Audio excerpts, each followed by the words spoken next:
Oh, I've got an echo. Let's see if I can fix that. There you go. That's better, isn't it? So we're all super excited. Dan's super excited too, but he's actually in traffic and his ETA currently is 36 minutes past the hour. You can see on our clock that we are in 30 minutes past the hour, and he's been very stressed, bless him. We've both been driving back. He's been driving back from Nottingham, where he's been playing golf, and I've been driving back from London, where I've been seeing some old school friends, which has been absolutely lovely. But I got there quicker. No traffic for me. It was absolute breeze. So are we all very excited about this match? I certainly am. I think looking at the stats and I think you'll all have watched the video that Dan wrote and I spoke, as you always do. And I think it looks like even Dan would say this is quite a high percentage chance for Eala before we add in all her magic charms and her Katipunera spirit. So I'm excited for this because it would be really nice just to kind of have a relaxing chill out watch. And here you are, quite a few of you in the room. Hello, Victor Alentio, nice to see you. Hi, Chalkdust family. Hi, Katie, Dan. Good morning from California. What time is it with you? I haven't got you on the clock. I suppose you are about the same as Toronto, and therefore you are going to be about the same as Cincinnati, maybe 10:30 in the morning. Yes, let's go, Abel-san. Abel-san the baker. Very good. Have you got the revenge match resumes tonight? Here we go. Erica Island girls in the room. This is so fun. It's like kind of everybody coming back to school for a fresh term. Everybody's back in the room, back in the classroom, sitting down, new uniforms all lined, labels in the back of your neck with your name on. Or if you're me, with my sister's name on, because she was my older sister. I've just heard the front door. He is amazing. Only 2 minutes. Honestly, he's just incredible. Only 2 minutes late. And there, I'm going to give him some time to settle down because it's been about 3 hours in the car. So he'll need to take a breath, have a glass of water. And Wendell Cambry, nice to see you. I don't think we've met before, and you're in Dubai. Wonderful. Thank you so much for coming to join us in the Chalkdust family. And Ding Dong Snacks ready. Yeah, can you see? You see our new setup. We've got Ding Dong Snacks up there. We've got the boy bawangs over there. So that's fantastic. Hello, everyone. Kamasta Katie. Oh, Joanne Valencia. Nice to see you. Now, Joanne was our lady on the inside track when we were at DC because she was there in the actual stadium. And so do you remember that terrible rain delay match where we kind of had 2 at 24 hours apart from each other? And good old Joanne Valencia was sorting us out from that. And we've got 331526. I don't even know your name. You'll have to tell me your name. Good evening from Singapore. Singapore, where also Mr. Sealdown is from Singapore. Annoyed PH with, of course, Andy and his dad. Miss Dino, Andy and his dad from Iriga City. Are we ready to cheer? Dry Limb! Of course we're ready to cheer. In fact, I'm going to get my flags out because whilst this flag is good, although I think we've changed the whole setup, as you can see, I think that flag needs to go one level down so that you can see more of our bits and pieces from the tennis memorabilia world. Hello, we are ready to cheer. Absolutely. Good day, Theodore. Nice to see you. Noid, Aldi. Yes, Aldi is there, ready to cheer. And Dad. I hope Dad is also there. Although it's quite a late night for Dad. Got my flags. Got my flags ready. I shall I'll unfurl them. There's nothing else you unfurl, is there? Except a flag. There you go. I'll get them the right way up as well. There's nothing you unfurl. Do you unfurl anything else? It's a funny word, isn't it? Anyway, so we've got our flags. We are totally ready. And where is Coach Dan? Emil Damien, he's on his way. So we've both of us, we've been in different parts of the country. He's been driving, I've been driving, and I got here quicker. So I turned on, but I know he has arrived. I've heard the front door go. He is gone upstairs. He's settling himself in. He needs to probably take a few deep breaths. I've got him a glass of water, but I only got back 10 minutes ago myself. So I've turned the ice machine on, but there's no ice yet. So I'll nip out once he gets here to say hello. I will nip out and get him all sorted for ice. I've got your water, darling. He'll be in a minute. I can hear him. There he is. Hello, gorgeous. We haven't seen each other. Oh, give us a hug. Oh, I love you, baby. Ha! There you are. Big reunion. Big reunion. He's back. I'm back. Oh, hello, yes. Everyone. Emil Damien's just been saying, "Where's Coach Dan?" Yes, we've been away for 2 or 3 days. Family stuff with my children, and Katie's been with her children, and friends from school. I've seen my dad. So we've been in hang on a minute. I love the flag, but please remove what's on top of it. It is disrespectful to our flag. I didn't know that. Okay. It's just above it. Is it okay? No.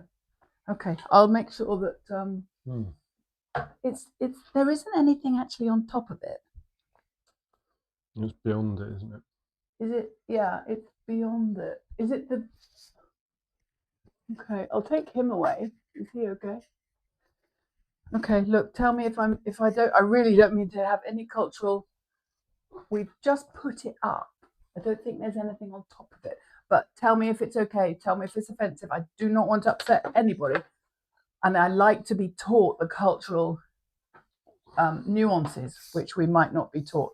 I know that different people are different in different countries about their flag. In England, we're terrible. We do respect our flag, but equally, you could go around with a T-shirt with your flag on it. Whereas I know in America, I got you a drink there. In America, I know you can't have the flag touch the ground or anything.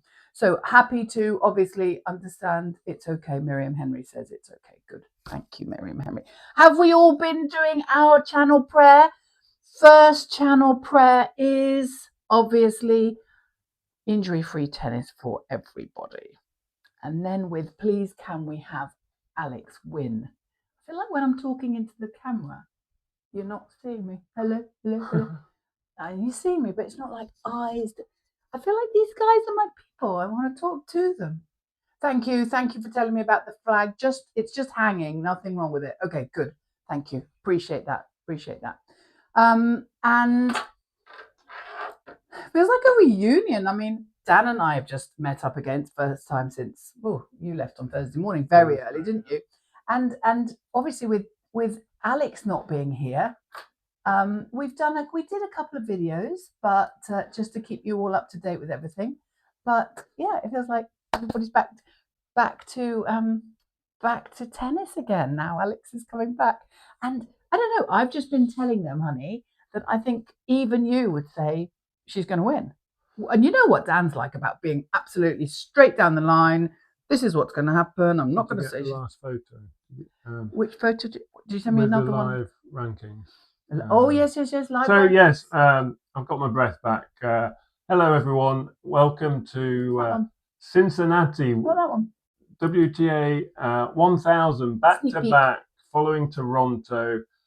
Iga Swiatek won in Toronto. She has finally got back in the winner's circle while Alex was having a well-deserved rest. When I say a rest, she's only really had 5 days off the match court. But here she is. I think she's enjoyed herself between a couple of days in Toronto and getting across to Cincinnati. She does like spending time with some of the other players that are similar age. She was with Coco Gauff, I saw, and some other young players having some downtime. I think she just loves being on the circuit at the moment. She's only in her second year. Everything's exciting. Everything's new. She's got a few, I think, distractions, which she's seeing positively at the moment. Time will tell whether over the coming months whether that becomes more of a chore. But I think at her age, at 21, everything is just going really well for her, and she's back on court.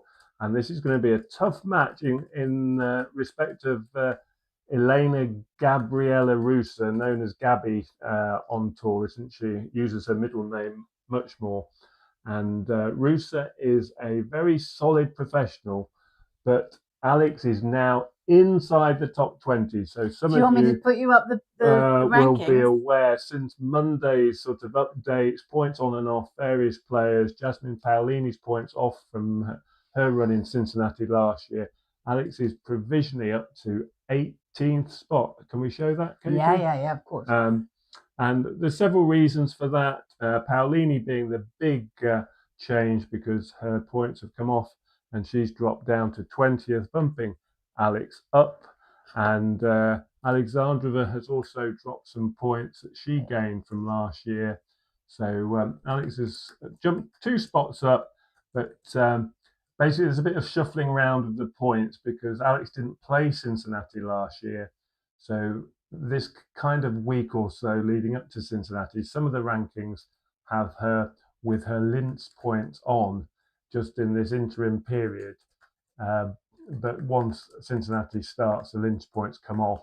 And that's why at the moment you've got that minus 50 next to her total points of 2,166. So she gets 10 points for being in Cincinnati. But if she wins today, those 50 points will be eradicated and the Linz points will drop off, and in effect it'd be net difference of 0, and she will go back just over 2,200 points. There you can see 2,221.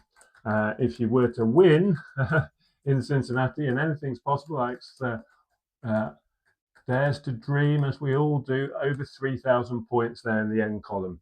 But you can see the kind of names that Alex is now in the company of in terms of the rankings.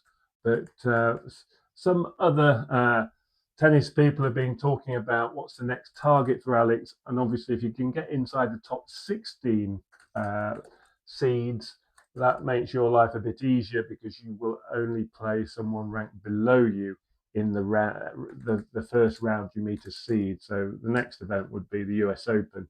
She wouldn't play a top 16 player, she would play a player ranked below her in the round of 32. That the sales sensei says Alex has now achieved the singles ranking of a Southeast Asian, not just in WTA history. So it's of a Filipino. So basically, it sounds like the 18 has beaten all the. Is that got no charge? Yeah. Has beaten all of the Southeast Asians, not just all of the Filipinos with her WTA ranking. So that is very cool. Yes, it's a constant improvement, and that tends to be the way when you're on a roll and you're winning lots of matches in your first year. Going, all the points are kind of you're gaining points, and Alex is very much in that first year, not first year on the main tour. It's really her second year, but it's really her first full season on the main tour. So all these points she's accumulating, some fantastic results, obviously winning in Washington, the most recent, where she's accumulated a lot of points, but also at Wimbledon, she got over 200 points, winning in Birmingham over 100 points. This accumulation of points is semi-finals in Berlin. The list goes on recently, doesn't it? But these are points she's accumulating without quite the same pressure this season in terms of having to defend lots of points, which she will have to do next season. So it's always to be mindful about actually the second full season, trying to match up to your results of the previous season is actually when the pressure ramps up.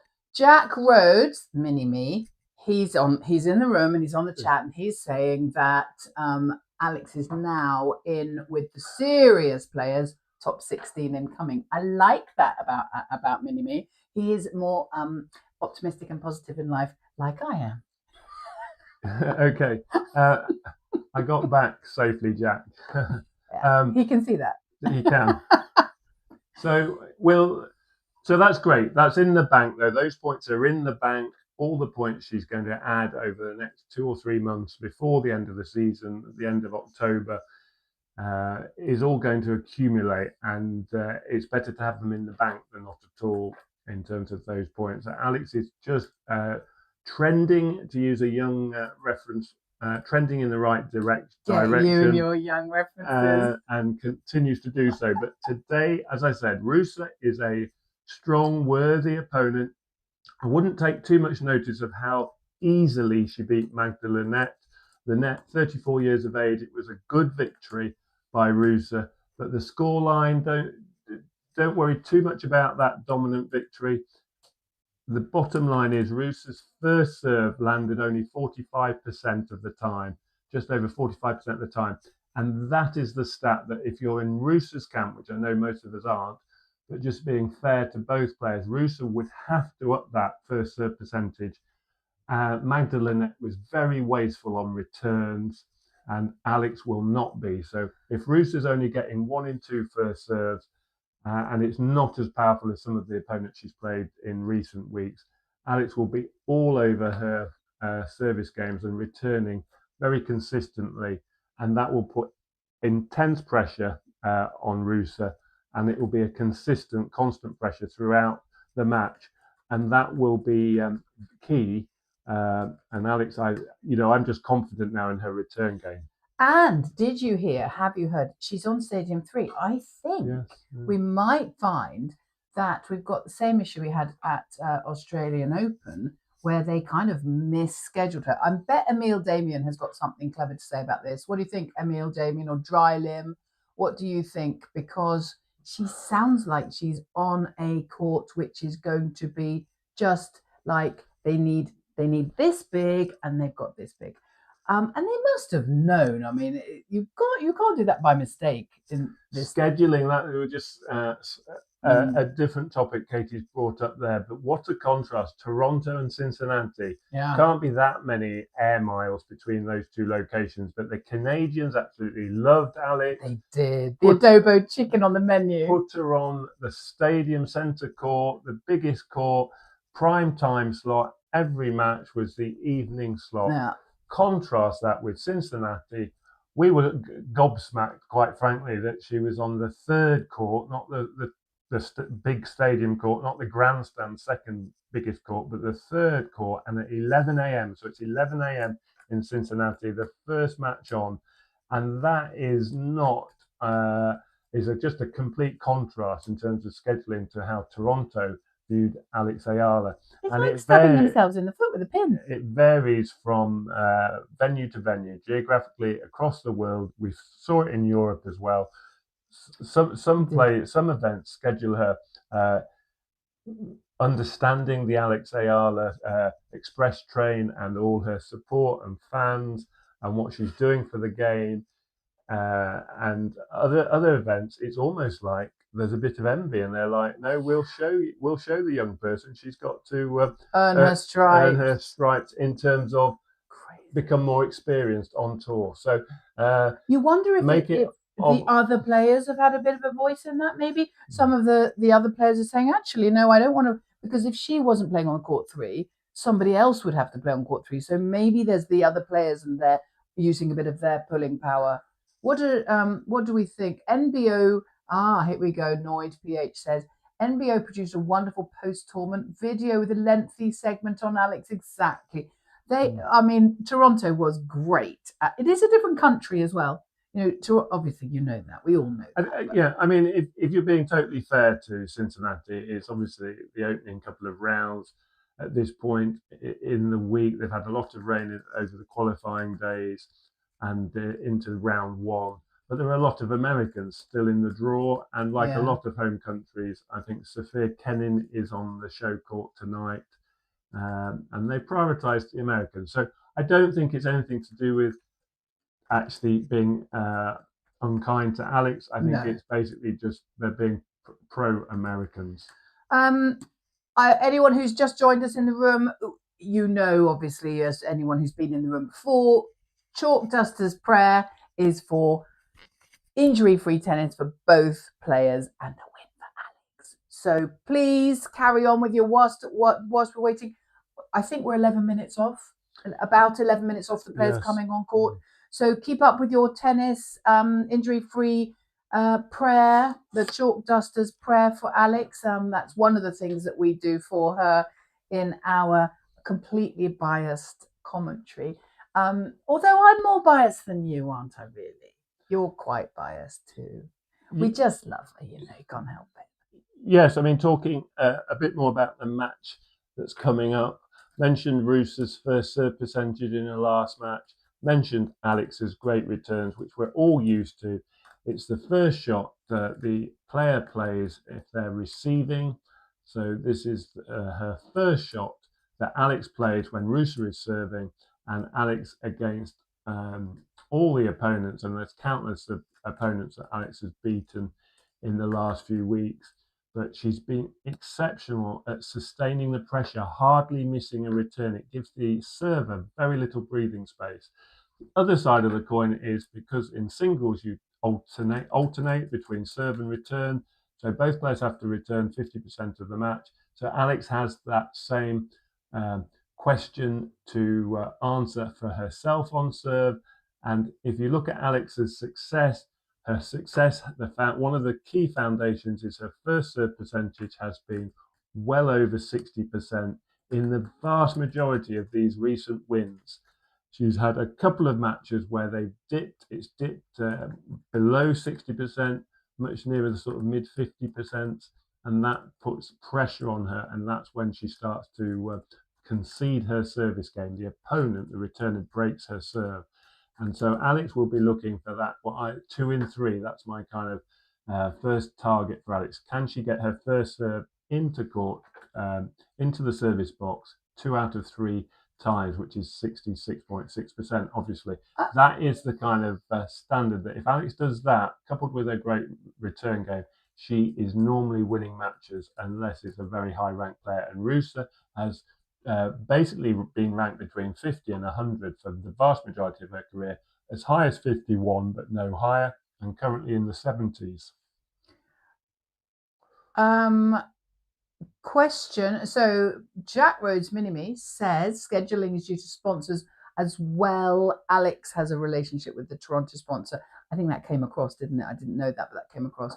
And you've had a question from Dowie, who has said, is Alex expected to go all out? Do you think she'll put everything in to this tournament, or is it just some conditioning games for preparation for the US Open? That's a tricky balance, I think, isn't it? I've talked about this before, but at the age of 21, at this point in her career, Alex is going for it every match, in my opinion. Absolutely.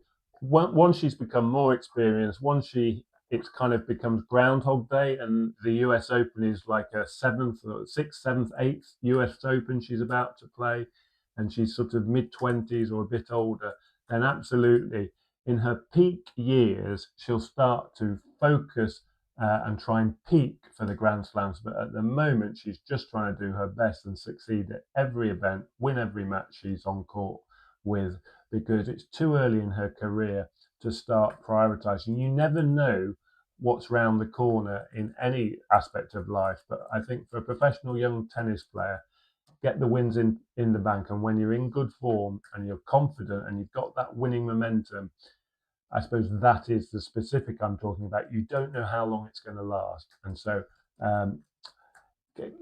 accrue the wins, cash in the wins while you can, because it could be that momentum changes and finding the match wins becomes more of a struggle. And there are plenty of examples on tour of young players who have a great few months and then suddenly the wins dry up.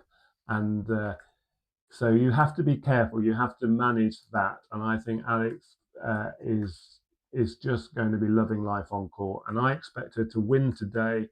She is the better player. She's a better player at the moment. Ruse is inconsistent. We can show you, I think, their recent form side by side. This one. There you go. Lovely. I'm getting better at this, than pictures. So these are their most recent matches. Can you see that, guys? It's a bit crude in terms of ticks and crosses, but the ticks are the match wins, the crosses the reverse. And you can see there 8 ticks from Alex's last 10 matches. I think the Bencic match was very much won in the opening set. Very, very high standard. I can't say that enough. Both players making more winners and unforced errors in that match. Alex actually played better standard in that first set. I'm not saying the second set, but in that first set, at 4 games all, it went to deuce.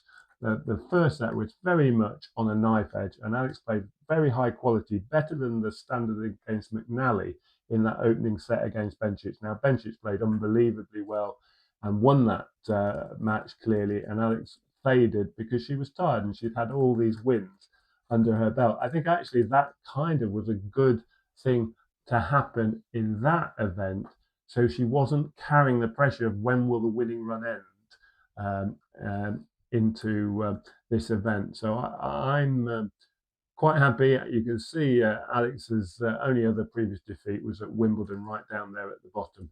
Exceptionally high win percentage on hard court Alex has, and that's another factor. If you look at Ruse's career splits on different surfaces, hard court she struggles.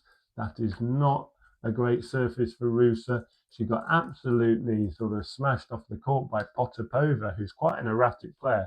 I saw that match in Toronto, and Potapova's pace off the ground when she was hitting her forehands and backhands into court caused Ruse all kinds of problems. And that's Potapova is not the same consistent level as Alex off the ground. Alex has potent forehand and backhands down the line, is her favourite shot from either wing. We will see Alex's ground strokes, I believe, build pressure on Ruse, and she will succumb today. So you can see Ruse is more inconsistent. She wins some good matches. She did well in Bad Homburg at the bottom. That was a good run for her. But again, you can see recently wins and losses, but she's lost to McNally recently and Quevedo. So players that Alex is superior to. So computer is saying sort of 75% in favour of an Alex win. I would agree with that. I think Ruse is going to have to play very well. Big improvement on her previous round, and Alex would have to be below her average, and then we might get a close match. But if Alex, having had these 5 days or so off, feeling relaxed, couple of days acclimatizing in Cincinnati, if she comes on court and plays to the standard that she was playing the last 9 matches, then we're going to look forward to Alex winning this match. Okay, so we can take that off. You're going to put just getting some charge. That's actually not going to stretch. That cable isn't going to stretch. Oh, you get the nuts and bolts of it from here. No, that's not going to stretch. Is that okay? I don't need it. It's fine. Okay. Right. Shall I take that one off now? Okie dokie. There we go. So really, it's let's see how Alex starts. For those new to the channel, professional tennis, very much about setting the tone, the start of the match, what I refer to as the opening 4 games.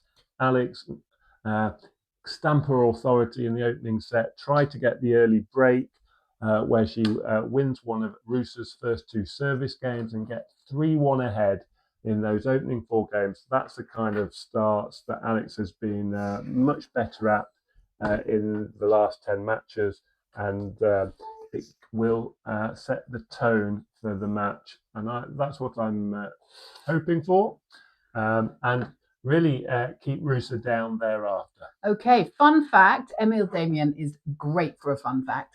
Cincinnati Open court capacity, centre court, 11.4 to 11.6, 11,000, 11.4 to 11.6 thousand. Court, grandstand court, 5,000. Stadium 3 court, 4,000. Wow, like a third. Big difference. And the champion court, 2.3 thousand, and the court 10 is 2,000. Thank you for that, Emil Damian. Always good with the fun fact. Winning big tourney, including slams, will also have an element of luck thrown in. however way it manifests itself. Absolutely. And Fili from Italy is saying, Katie, here in Messina, Italy, Agosti and 15 is a holiday. Of course, holiday 15th of August, 6 p.m. People wearing white clothes and barefooted start here in Castronovo, where the last destination of Duomo Church. It's yearly celebrated. Oh, exciting. That sounds like a wonderful tradition. I will look that up on the internet later. And it looks like we might be very close to starting. Yeah, very soon. So I'm just getting the pictures up here. You carry on. You just carry on. There we go. He's just logging into his space. He's got this like space deck with all these screens. It looks like he's on the Starship Enterprise. Yeah, I've got the court up now. Pictures. Looks like a few empty seats, people coming in. It is 11 a.m. So, well, it's not quite 11 a.m. About to become 11 a.m. Tend to be very sort of punctual. But it depends how far away this court is from where the players are in terms of warm-up areas, changing room areas, last sort of few minutes with their coaches before they come out onto court. Sometimes in these complexes, they have to buggy them out to their courts, so they have to sit on a golf buggy, and other venues they can walk to the courts, which is sometimes a problem. Wimbledon being a prime example where there just isn't the network of big gangways, and that you've got the crowds and the players all having to walk to courts, and it can take a while. And Emil, Drylim is saying, let's keep it real. He's absolutely right. We can't expect Alex to be on tennis court all the time. No, absolutely right. She and she'd be the last person to even mention it, wouldn't she? Because she's so humble and sweet and gracious that she would not be mentioning it at all. So yes, that's a good point. And somebody else was saying, oh yes, we've got sayings that say good morning to our lovely step parents. That's us. That we're the step parents of this. Just the 18,000 kids. Okay, thank you.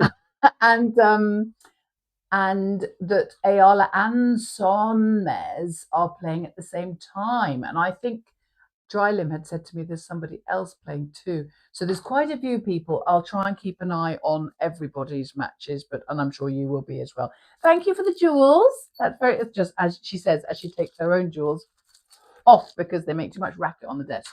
Yeah, here comes Ruse. So the player is being announced onto court. Lowest ranked player comes out first. Ruse is the lower ranked player. We're getting used to Alex coming out second, especially in the opening rounds of these events.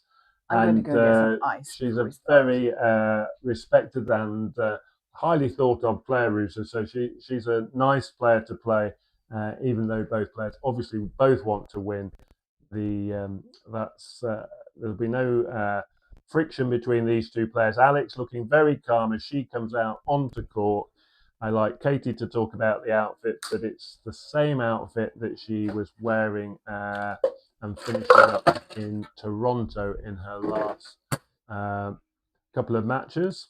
And she's got her two-toned outfit on with the visor being the lighter shade. But Katie will give me the female touch on Alex's outfit.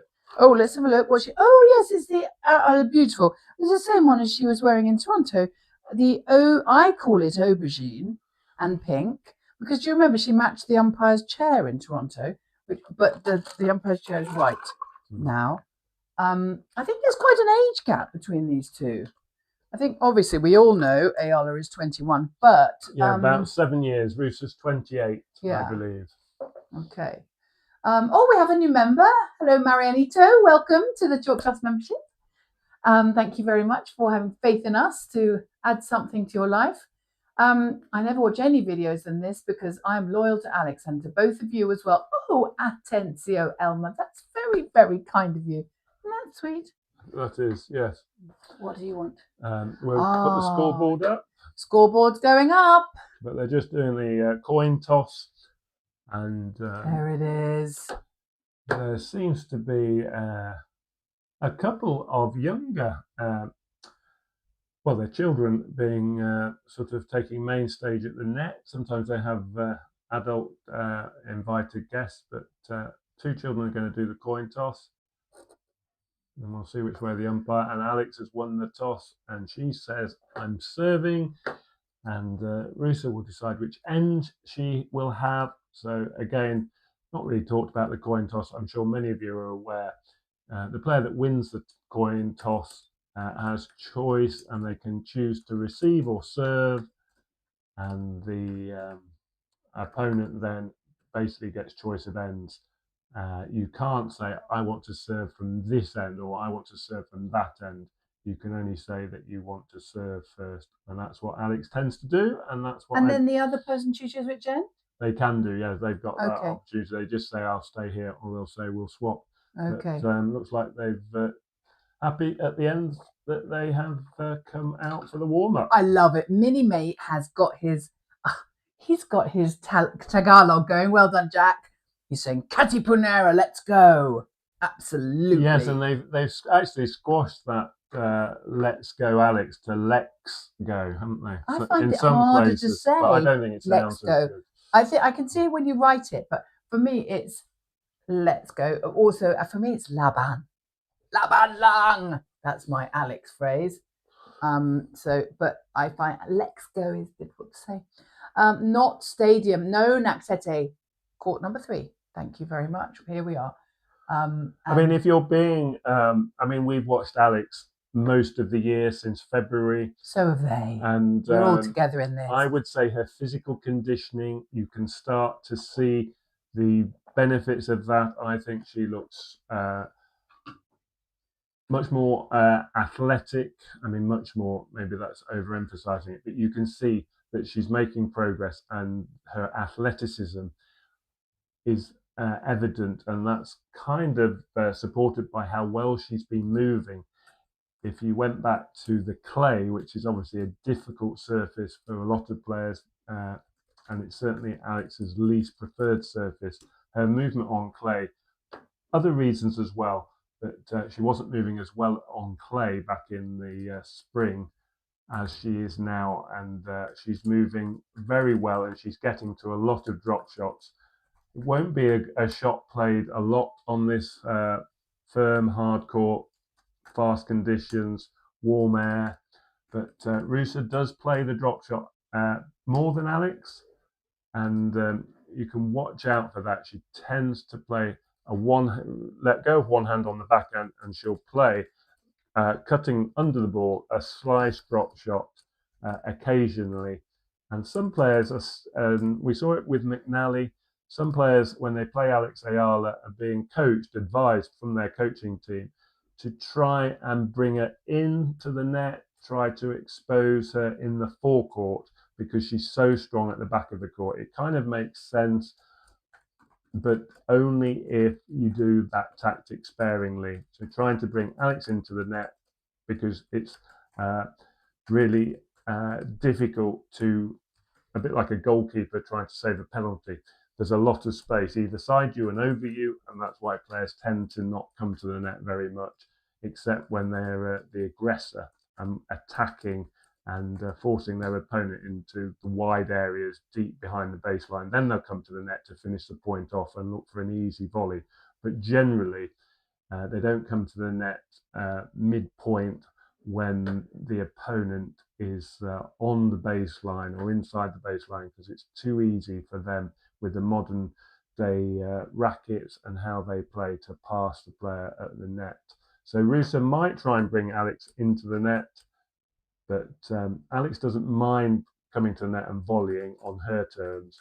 But you can expect a few different tactics, because basically from the back of the court, Alex is going to win, in my opinion, certainly the majority, 6, 7 out of 10 of those points. So Ruse will know that, her coaches will know that, and they've got to try and upset Alex's rhythm. So Ruse will be the player looking to change it up, and so look out for that. Alex will be just doing what Joanne Bosch has been telling us so fundamentally well in recent matches. A lot of it will be more of the same. Yes, I'll have looked at Ruse's game. They will have analysed and identified areas of weakness. McNally had a very clear weakness with her backhand. Ruse, it's very much about not giving her rhythm, and so Alex has used this tactic a lot with opponents, which is basically keeping them moving from side to side, making them change their grip from their forehand grips to their backhand grips so that they can't get into rhythm. Right, here we go then. Come on, Alex, let's see if we can start really well and set the tone. Alex is serving first. Chalkdust prayer, everyone. Injury-free tennis for both players and a win for Alex.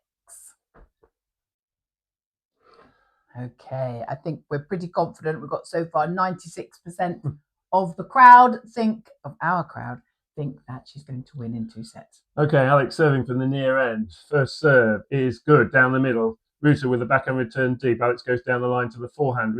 That's a short forehand. Alex attacks it cross court. Now she gets a short backhand, goes cross court the other way. Ruse, great effort. Oh! Great point. Great first point of the match. Ruse did well to get to that last cross court backhand. Alex really putting the pressure on. She goes cross court, and we're seeing the replay, but Alex was there to cut out the volley, and that was coming to the net on Alex Eala's terms. And that was an excellent first point, 15-love. It's so clean and pristine. It almost looks like it's an indoor court from the television. Second point, first serve just going long, 91 miles an hour. You can see the service speeds much more clearly at this venue, and it's in MPH, even easier. Second serve is good. Cross-court return from Ruse, and Alex nets a forehand, 15 all. At Kurt Carl, they're on the top of the shelf right here, the ding-dongs. We open them on the second set. That's our Chalkdust tradition. Thanks for reminding us, though. We will open them on the second set. Third point, Alex going long. She's doing quite a lot of work on her ball toss with Joanne Bosch. There was some sort of clips of that. Lots of Filipino flags. Second serve down the middle is good, and Ruse nets. Come on now, girl. Always important to hold your first service game. Alex 30-15 up. Yeah, they were doing some work on the ball toss, and what they're working on is the placement of that ball, because being in the right position is key to having a balanced serve where the motion of the racket going through and impacting the ball is in the perfect slot. So you maximise your serve and you want to stay balanced.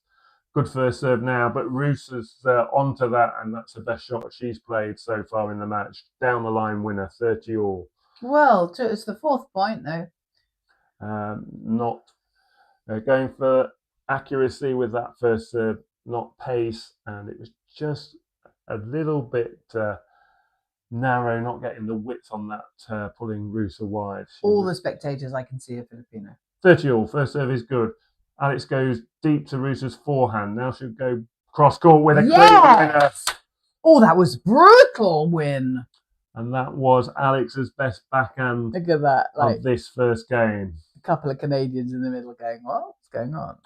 Good to see this aggressive play. Alex has to do that. She has to impose her game on Ruse. She's the higher ranked player.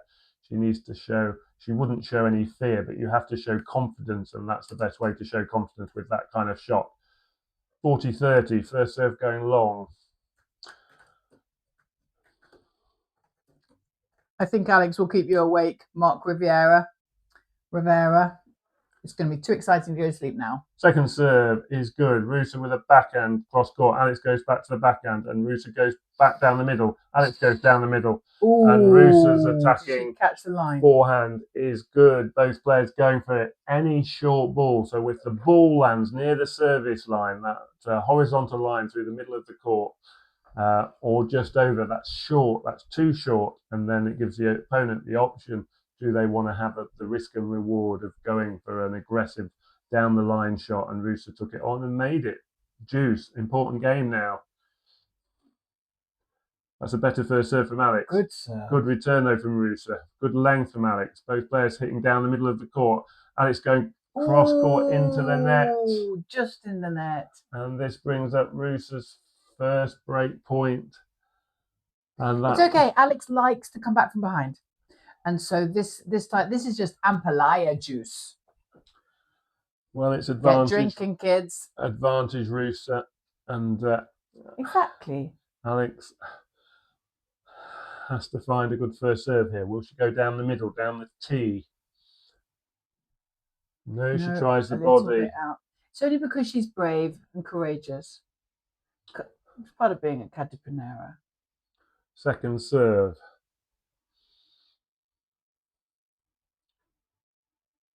Is good. Ruse with a backhand return cross court. Alex goes deep to Ruse's backhand. Now Ruse goes down the line. Alex goes cross court. Ruse goes long. Long! Come on! Alex saves that break point. And she is, as all players do, just settling in, feeling the dimensions. The court dimensions don't change, but it always feels different every court. Remember, she didn't play in Cincinnati last year, so she will be just getting used to match conditions in Cincinnati and just a bit of a loosener in some respects. Nice. Oh, did it go out? Yeah. Oh, baby girl. She's just settling Another forehand goes long. Johan Bosch has his hat back on today. Looking a bit pensive. Chin on hand. I do love his hat. We've got such a surprise for you. Got a change of end. I'm going to show you what I got for Dan recently. Right, Alex, come on. When we come to the Philippines. Advantage Ruse. First serve is good. Forehand. Oh! Missed hit return, but it's landed in. Alex does well to defend that. She's gone long, deep with her forehand. Now she goes down the middle. Ruse goes down the middle. Alex has gone into the net, and it's Ruse who has won the first game. Pray, pray, pray, Hugo's saying. Absolutely right. Okay. We need to pray for Alex to settle down and find her channel. Yeah, just a couple of loose ground strokes, a couple in the net, and one went long. But that last point was just a lucky return. She mishit it, came off the frame, and it kind of ballooned high and then landed awkwardly virtually on the baseline. And Alex did well to actually get that one back. But there will be a few breaks of serve. So that is not going to be defining that break of serve, but I'm sure Alex will want to strike straight back. Erica Island Girl is praying for first serves. And let's go one step further, shall we? She gets us to dare to dream. Let's pray for aces. Let's pray for aces. And thank you for all the new subscribers who are piling in. As really appreciative. We are really appreciative for you guys who click that button to subscribe. Very kind of you. Ruse's turn now. Her first service game. She's at this near end as she serves. Down the middle, good first serve, and Alex goes wide. Come on, Alex, little breath.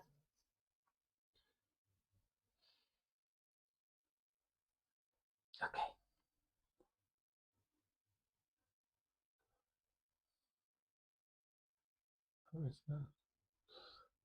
First serve goes long, 15 love. To the Romanian. Second serve now.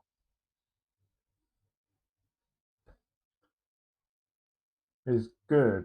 Alex, unusual for Alex, missing on that second serve return. 30 love to Ruse. And this is the counter argument. You have to balance your match play and your rest. And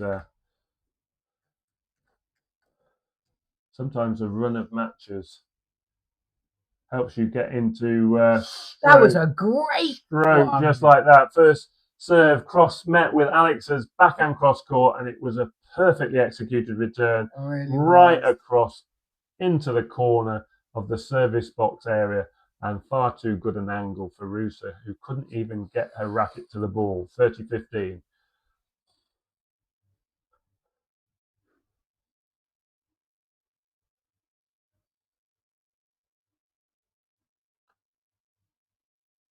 First serve just missing wide. Here's another second serve for Alex to have a look at. She moves forward inside the baseline, as is her way. She likes to take the return as early as possible. Second serve is wide. Wide. And that's given Alex now a sniff of winning this game. She's back to 30 all.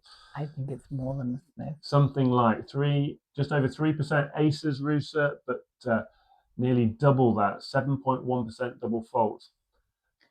When I looked at the detail before this match. And I think winning her second serve is not good either. First serve just going long. I know that Dan writes the scripts, but I read them into the camera, and sometimes some of it stays in the middle of the head. Not much. 30 all, second serve, and she aborts the ball toss. She'll do it all again. This time it's good. Alex goes down to Ruse's backhand. Now she'll go down the line to her forehand. Alex goes down the line with a backhand. Ruse goes cross court. Good length from both players. Ruse going cross court. Alex stays there. Good length on the forehand. Alex gets a shorter forehand to have a look at. She goes cross court. Yes. And that's a great shot. That was great. She was peppering the line. And the first fist bump from Alex goes up. It's second. I've seen one before. Sorry. And the first I noticed. And it gives her her first break point. And this would be the perfect response to that opening game. The way she's playing today, those peppered lines, are reminding me of, who does she beat? Peppering the lines, Katie. Yeah. That's a good word. Thank you. Thank you very much. Who beat her at Toronto? Bencic. There you go. It was a this is like she's learned from Bencic. First serve missing. Ruse's missing her first serves. That's only giving Alex more chance, more encouragement. It's placement. As she moves forward for this second serve. It's good deep second serve. Good deep forehand return from Alex. Oh, she's in the wrong place for her backhand, but she gets it over. Now she goes cross court with a forehand. Ruse going to both sides. Alex goes to Ruse's forehand. Come on! And you can tell from Katie's reaction that we're all square. That break of serve was not consolidated by the Romanian, and Alex has struck straight back on serve again. 1-1. Well played. That was a much better game. Very consistent. No loose shots that I can remember. And Alex has settled in. She's got her court dimensions in terms of how far the ball is flying. Sometimes we see Alex just trying to find the lines. Well, she's finding them already. One game all. First serve is good. First point on Alex's serve. Good depth from Ruse. And there's the first. Oh, she tries a drop shot. The first drop shot attempt there. Into the net. The racket head comes under the ball. We've even got a tennis ball like trying to cut under the ball so it floats and then lands with a bit of backspin, but completely misjudged. And Alex takes the first point. Good first serve down the middle. And this is looking more encouraging. Alex 30 love up in her second service game. Alex is testing Ruse's nerves. Oh, there's Joanne Bosch with his lovely hat on. So glad when I feel like God is in his heaven when Joanne Bosch has got his hat on. I know he can't wear it at night. I know. I've just remembered something. I told them. I didn't tell them what. It's going to be a surprise. 30 love. Right, come on, Alex. Second serve now. First serve catching the net. It's taking her time. She's looking quite cool customer today. Well, the audience are looking pretty hot. They're all fanning themselves. Yeah. Second serve to the backhand. Ruse goes into the net. Come on, Alex. Here we go. And this is a bit of the inconsistency. That's a inconsistency. The difference between the right side of that line and the opposite, the wrong side. And Ruse's ranking tells me that she tends to be a bit too inconsistent. Otherwise, her ranking would be higher. And she showed that this game. 40 love, Alex. 3 points to go. 2-1 ahead. First serve, just catching the net. Looking for that wide serve. Trying to get the pace and the spin. So the player's pulled wide outside the tram line. Second serve is good. Forehand reply is good. And Ruse was attacking the second serve just like Alex did the game before. 76 miles an hour on that second serve. So what we're looking at is second serve over 80 miles an hour. First serves, not all the time, because Alex is using this tactic of mixing up the pace, but first serves some of the time being over 100 miles an hour. 40-15, and it's a second serve, but that first serve was faster, 104 miles an hour. I caught sight of in the corner. So trying to up the speed, just as I was saying it. Alex is very good like that in terms of backing up my commentary with examples of what I'm talking about. Good point here from Alex. Now she'll go cross court with a forehand. Ruse all tucked up on the backhand side. The short forehand for Alex to attack. Boom. She goes down the line. Ruse goes long. Oh, beautiful game. And Alex holds serve, and normal service has resumed from Alex's point of view. I think the bakers in the room might be firing up that oven for a baguette. She's leading, and she's gone for a banana. In front of Coach Joanne is Coach Luch with Mom and Dad. I haven't. Yes, good point. Mum and Dad are in Cincinnati. They're watching this week. They weren't in Toronto, and they weren't in Washington. And they've had some family time as well. I've seen her with her brother, which is really nice. And I think we were talking. I think we were here, or we were on the live stream, weren't we? We're saying we think at some point there'll probably be a bit of an exhibition, maybe where she plays with her brother. Wouldn't that be lovely? That would be really lovely to see. Yes, imagine the parents watching that. We have all that to come, and it's in August, so it's this month where we'll see Alex Eala in exhibition mode, because she's got a couple of exhibitions that I think sandwich the actual US Open mixed doubles event. Van Life is asking for the Filipinos in the room, which is, I know most of you, can we just say what channel? Is it channel Blast? Is it? Blast. It's usually Blast Van Life that you can watch it on. But if anyone else knows other things, please could you put that in the chat? Yeah, in America it's a tennis channel, I believe, although I'm saying that with no certainty, as we're based in the UK, where it's Sky Sports mainly, the provider of the WTA tour. Yeah. There are some Australian TV companies, I think, sometimes show the women's game as well, but that you probably know more about the Australian channels. Break now, shall we? In Southeast Asia. But yes, lots of good coverage of tennis across the world. And Ruse now, 1-2 serving. And so far, her first serve percentage is living up to what she did against Magda Linette. It's struggling to be 1-2 at the moment. Second serve. Alex with a forehand return. Boom! If there was any doubt that Alex might have forgotten how to play tennis in the 5 days off, you can think again.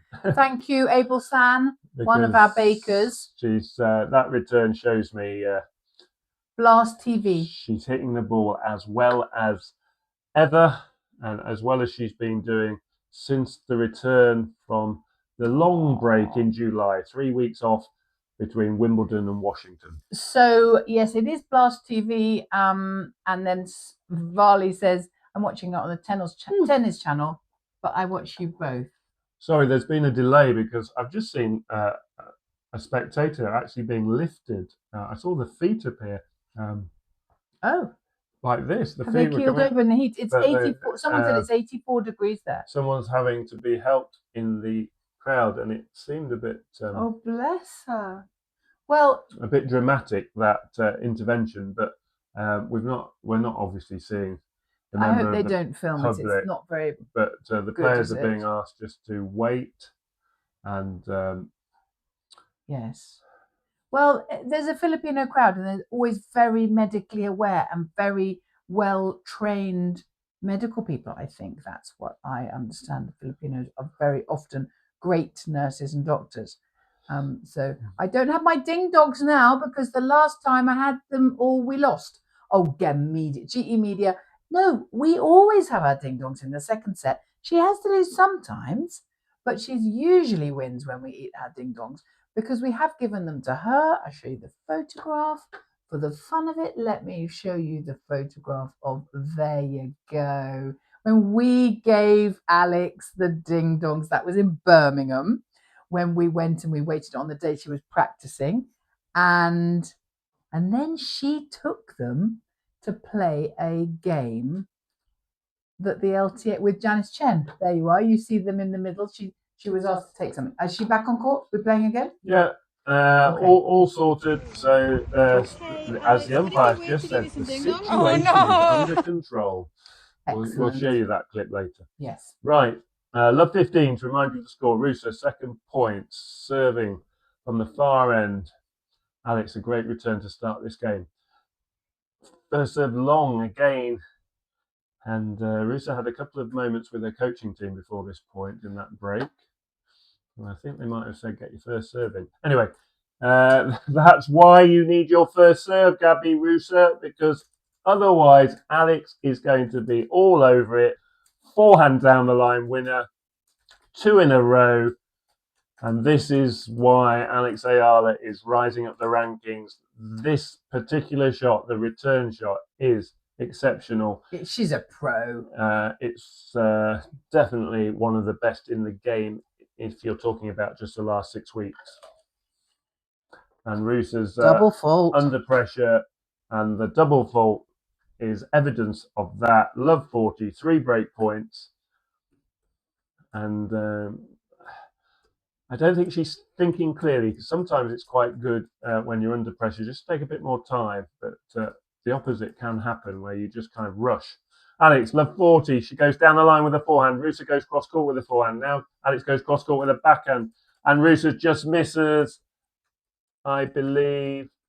Yes, it's 3-1. Alex Eala has got the second break of serve from her side of the net.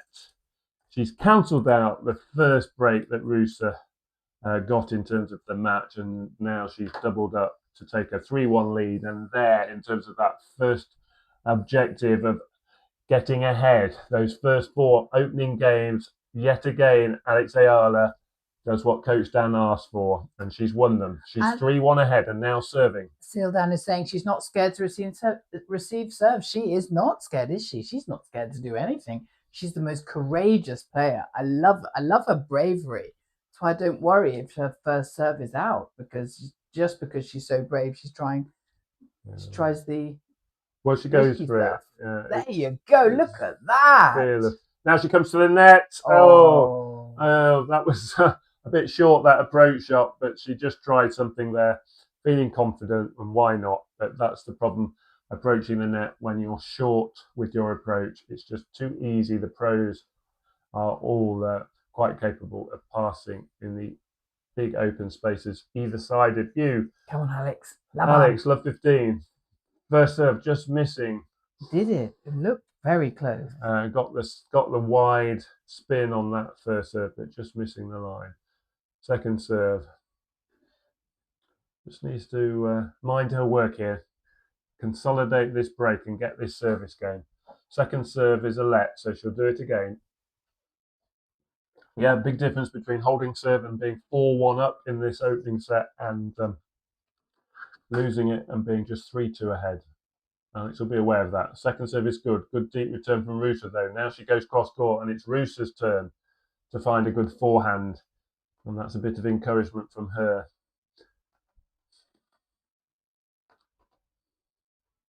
She's trying to give herself a pep talk.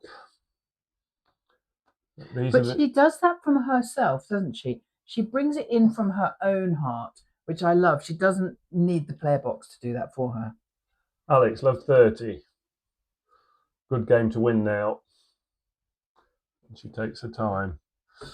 First serve, she'll start again.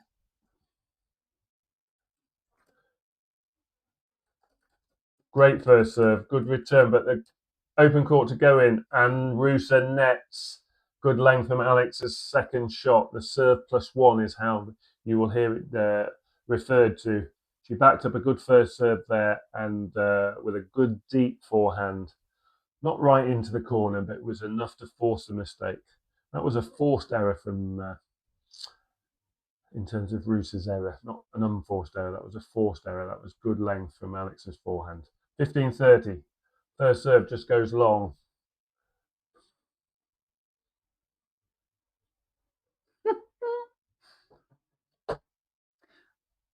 I'll tell you something funny in a minute. Second serve.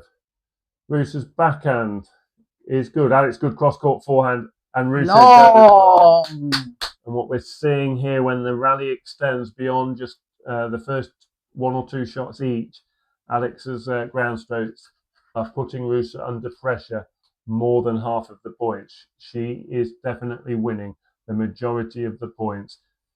As I said, 6 or 7 out of 10. That's the kind of return, and that's what we're seeing. This is why Alex is ahead on the scoreboard. Ruse can't really beat Alex from the back of the court over the duration of a whole match. Yes, she'll hit good shots, but can she get sustained the scoreboard moving from her side of the net? And I don't believe she can. I think Alex's professional job will be good enough. Second serve, Ruse's backhand is poor. That's a poor return from the Romanian. And there's that mixture of speeds, and the American cameraman or camera woman has been told, obviously, zoom in on that slower serve because it was 71 miles an hour. Ruse looks a bit befuddled. It's the mixing up of the speed. Absolutely, Coach Joanne Bosch will be saying that is a deliberate tactic. That is not something that Alex does. Ella, thank you for subscribing. Because she can't serve it harder than 71 miles an hour.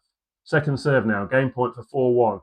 Ruse's forehand return is good. Alex defends it. Now she guesses wrong. Side, that's all. And the short forehand from Ruse is put into the open court, and Alex had moved to the other side as she had to there because it was a good return set at the point from Ruse's point of view. But at love 30, Alex would have taken deuce, and that's where we're at in this game. Both players now need to win 2 points in a row to win the game. Alex goes down the middle. Ruse into the net, and it's Alex now who gets the second game point chance. Come on, Alex! And we'll feel a lot more comfortable at 4-1 than... oh, there's Mum and Dad. Oh, yes. We'll feel a lot more comfortable at 4-1 than 3-2. Hello, Jeffrox. Well, I shout out in Dubai. Advantage, Alex. She serves. Just catching it. Don't worry. It's only because she's so courageous. We're going to go for the second serve. It's going to be a great one.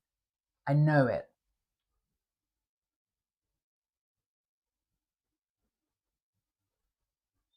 Good deep. Yeah! Good deep. Good deep second. I knew Katie was going to say something. That's why I stopped 3 times. Good deep second serve from Alex, and she gave a little fist pump to Coach Joanne as if to say, I went for my second serve there. Yeah. And it was a nod of approval, I'm sure. And these are the little details that if you've been watching Alex Eala over the course of this season, these are the little details that are just signs for me of that steady improvement. And these are all good signs because maybe not today, it won't be quite so important, but that's the kind of second serve that Alex has to serve against the Benčićes and possibly the Anissimovas of this world if Anissimova does come through. And as I say that, I'm just going to look at the score, and Anissimova is winning. She's 5-2 up in the first set. So, so far, when she plays Anisimova, assuming both players win and they're both ahead in this second round, that's the kind of depth on second serve Alex will have to serve against Anisimova. Oh, lots of people, new subscribers. Welcome to the Chalkdust family. Thank you so much for coming along. We just love that. We just love the community that you all create. It's really special for us to all watch this together. I kind of feel like I get to know a lot of the people in the chat, and it's beautiful. Yeah, a busy time for everyone. It is the summer, lots of vacations, holidays taken by people. We have prioritized everything about the WTA tour, and Alex's rise this year has been quite spectacular. But we're loving every minute. We are. Ruse now under pressure. She's serving. Ruse serving. 4-1 down. Can't feel good to be her, bless her. And her first serve percentage, I would guess, might be less than 40% at the moment. Second serve now. Naz. Thank you, Naz, for And subscribing. for once, Alex just missing her backhand return, but she can afford the mistake. So yes, Ruse, as I thought, that was an estimate there, but I've just checked. 33% on her first serve at the moment. 1 in 3. So she's obviously having problems, having only done 45% against the net, even though she won that match. Second point underway. Alex goes deep to Ruse's forehand, and it forces a mistake as Ruse nets. And we're back to 15 all.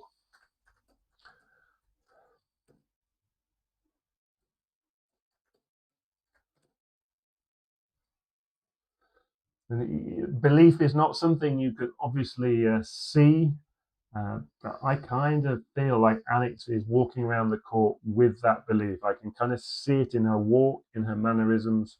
Yeah. I think you miss it. There was a miss hit. Third point. Ruse has taken the third point. It was a slightly strange miss hit forehand. Move on. Alex will. Occasionally these things happen. Just mistimed. Oh, Pia, thank you for joining our membership club. Wow. That's very kind of you. Ruse, 30-15 up. First serve is better. Alex gets a backhand return into court, and Ruse goes long. Come on! Katie calls the line the far baseline, and she called it. Did I? Did I get it right? You did, yes. Wow. You have to know, if you're new to the channel, don't always listen to everything I say, because it's not always very factually correct. Yeah, and we do it without sound, but so we're Dan, sometimes we get it you wrong. You can be certain if Dan says something. I mean, not about we're not bad normal stuff. We're not bad on line calls. You're good.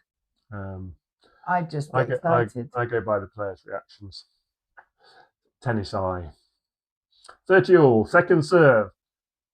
Backhand return from Alex straight down the middle. Yay! Are you ready with your flag? Are you ready with your baguette? Because Katie mentioned it at 2-1, and here we are, point for 5-1. Marvin's in the room. Hello, Marvin Cruz. Hello, lovely to see you. Thanks so much for coming in. Point for 5-1. Come on, 5-1. Alex is dominating this match at the moment. 30-40. Good first serve. Ruse gets a short forehand, but Alex is there, and that's gone long, and there's a shrug from Ruse's shoulder because she knows that the bakery is about to be opened. Bakery! I think we've got 2 bakers in the room. Abel San is there with his bakery, and he's been with us for a long, long time. And then our new youngster baker is Leo. And I think you're both in the room. While Alex is serving to complete the 6-1 opening set win.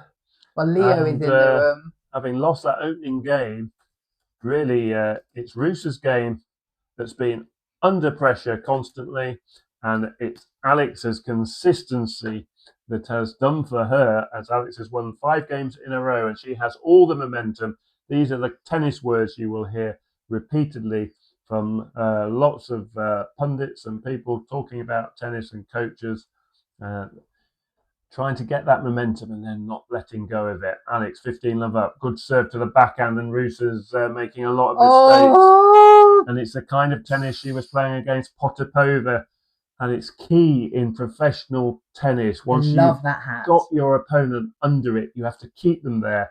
It is, you see that flag hat? In the way I'm talking, in the nicest possible sense, in a sporting sense, it's kill or be killed. Come on, Alex. And eat or be eaten. Alex is doing all the winning at the moment. 30-love down the middle with a backhand. Ruse goes to Alex's forehand, and Alex has thrown a crumb as that forehand's gone long. But I think we'll be doing well to get to 5 unforced errors from Alex in the entire set so far. That's very good in a professional match. So we'll excuse that one. 30-15, 2 points from winning the opening set.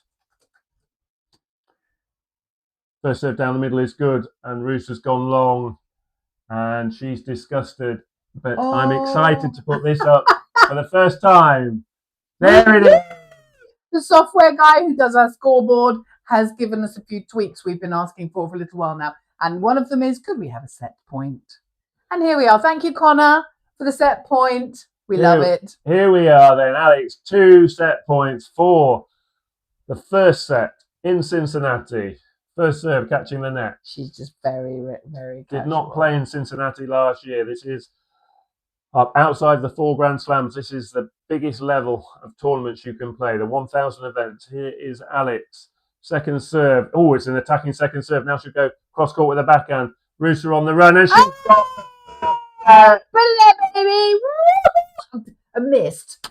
Boom. Unlike Alex, I missed Katie's hand. The flags are out. Come on. It's a 6-1 opening set for Alex Eala. Very, very solid tennis. She was just very professional. That opening service game was soon forgotten. And doesn't she look good? She just has that feeling of, I belong here as the number 17th seed. And it's Ruse going off court. Is she? Kind of using her experience, been on tour now for Mum and Dad. many years, 28-year-old, but she knows she wants she wants a few minutes I've got something to show you guys. Probably because she's been a bit blitzed there for those last 6 games. And it's Alex who is 1 set ahead. Fantastic.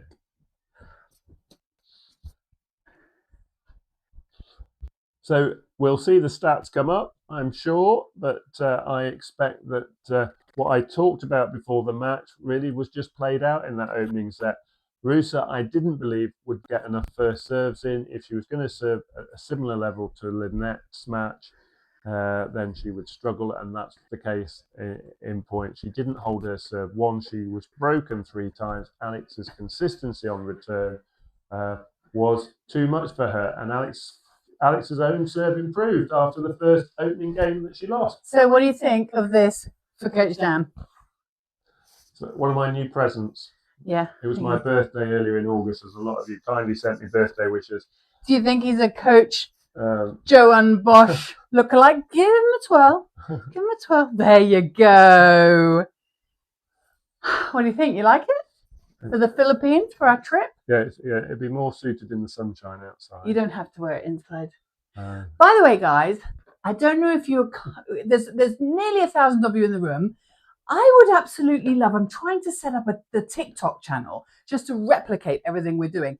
And we need to have 1,000 followers on TikTok in order to go live with them. So can I do this?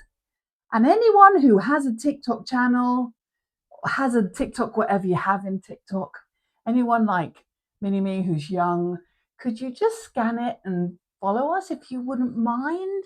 Because we've got about like 22 followers and then we need 1,000. And I thought if I ask you once or twice when there's 1,000 people in the room, then maybe you would do that for us as a kindness. And don't worry, we're not going to change anything at all about the channel, but apparently you can replicate it on 2 places at once. So it just goes there as well. Do they like the hat? It's a nice hat. I'm going to Jack Rhodes says Dad is in uncover. I'm going to save that for the sunshine. I did actually try it on in the sunshine outside when I was playing golf, and it was very good at keeping the sun off. Did Mini-Me like it? Because it no, matters. I didn't wear it today. It wasn't as but did warm. You show it to Jack? He's no, seen it now. I don't use TikTok, but I will drop a follow for sure. Oh, thank you. I don't use it either yet, but I thought I'd ask you because you guys are so kind. Coach Dan is prettier than Coach Joanne. Oh, controversial. Well, I don't know him personally. But I just love Coach Joanne. I love Dan as well, obviously. Now, guys, so I don't know, should I leave that TikTok-y thing up there still? Or should I get rid of it? What? Anisimova won the first set as well. She is playing on a bigger court, so it's either the stadium court or the grandstand court. I think it's the grandstand. I think it's where Venus Williams played yesterday and lost. The coach hat. They love it. Zeynep Sonmez has 3 break points at the start of set 2, so you never know. And Zeynep is one of Alex's close friends on tour. So let's root for a Sonmez comeback on that court. Alex having to wait patiently. Ruse entitled to have an end of set break, and she has probably having quite a few words from her coaches. Oh, thanks, guys. Look, a whole load of you have just followed us on TikTok. You are good to us. Thank you so much. I'm going to pop it up just once more, just in case anybody else felt like it went up too quickly. If there was a way, there's probably a way for me to pop a link in the doodah, whatever it's called. Did you see the hat? I'm talking of hats, Joanne Bosch and his hat, and now Coach Dan and his hat. But did you see the hat? The guy had like a little hat, which was all made up of Filipino flag. When we come, no, there's nothing wrong. Sorry, Jose Fernandiran, there's nothing wrong. It's just that Ruse has done what she's allowed to do, which is go off and have a little time between sets. She's probably having a few deep breaths and a chat with herself. So nothing really wrong. But you're right. We need our channel good luck charm. Everyone else, all around the world, we're doing our praying all around the world for our injury-free tennis and our cheeky little win for Alex. I almost feel like we'd be using up God's prayers without necessarily needing them, because her talent is doing that. Okay, anyway. So Ruse starts the second set. She's looking for obviously a change of fortunes. Alex will be very much trying to do more of the same, and it's Ruse who's going to win the first point as she lands her first serve, and that is basically key for her on serve. We know what happens if she doesn't get her first serve in now. So you can expect an improved performance, because in terms of her level, the only way is up from Ruse. Second set, ding dongs, crunch, crunch, crunch. Alex, I expect, has a few gears, and I'm not sure she was out of second gear in that opening set. These are the real garlic flavour, and blimey, they are real garlic. Good return. Alex goes cross court with a forehand. Now down the line from Alex. Yay! A great forehand down the line winner. Break, break, break, break, break. Alex was at 60% on her first serve, winning 60% of the points. Ruse was down at 43%. Green ding dongs, Gamedia, exactly. I like the yellow ones, but I feel like I might be liking them tomorrow morning as well. Whereas, third point underway. Alex goes deep with a backhand, and Ruse goes into the net again. And Alex's length catching her out, not for the first time. Just followed into TikTok. Thank you, Thino Jam Conchica. Thank you very much, and hello from Virginia. I've got a lovely friend in Virginia, in Richmond. Beautiful place. 15:30 chance for Alex in this opening service game already. Ruse goes long with her first serve.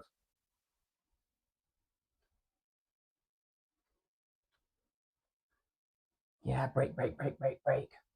Second serve is good. Alex, good deep return. Forehand down the middle from Ruse. Alex going deep to her backhand now. Now she'll go back to the backhand side. Ruse slices her backhand. Alex slices her backhand cross court to Ruse's forehand.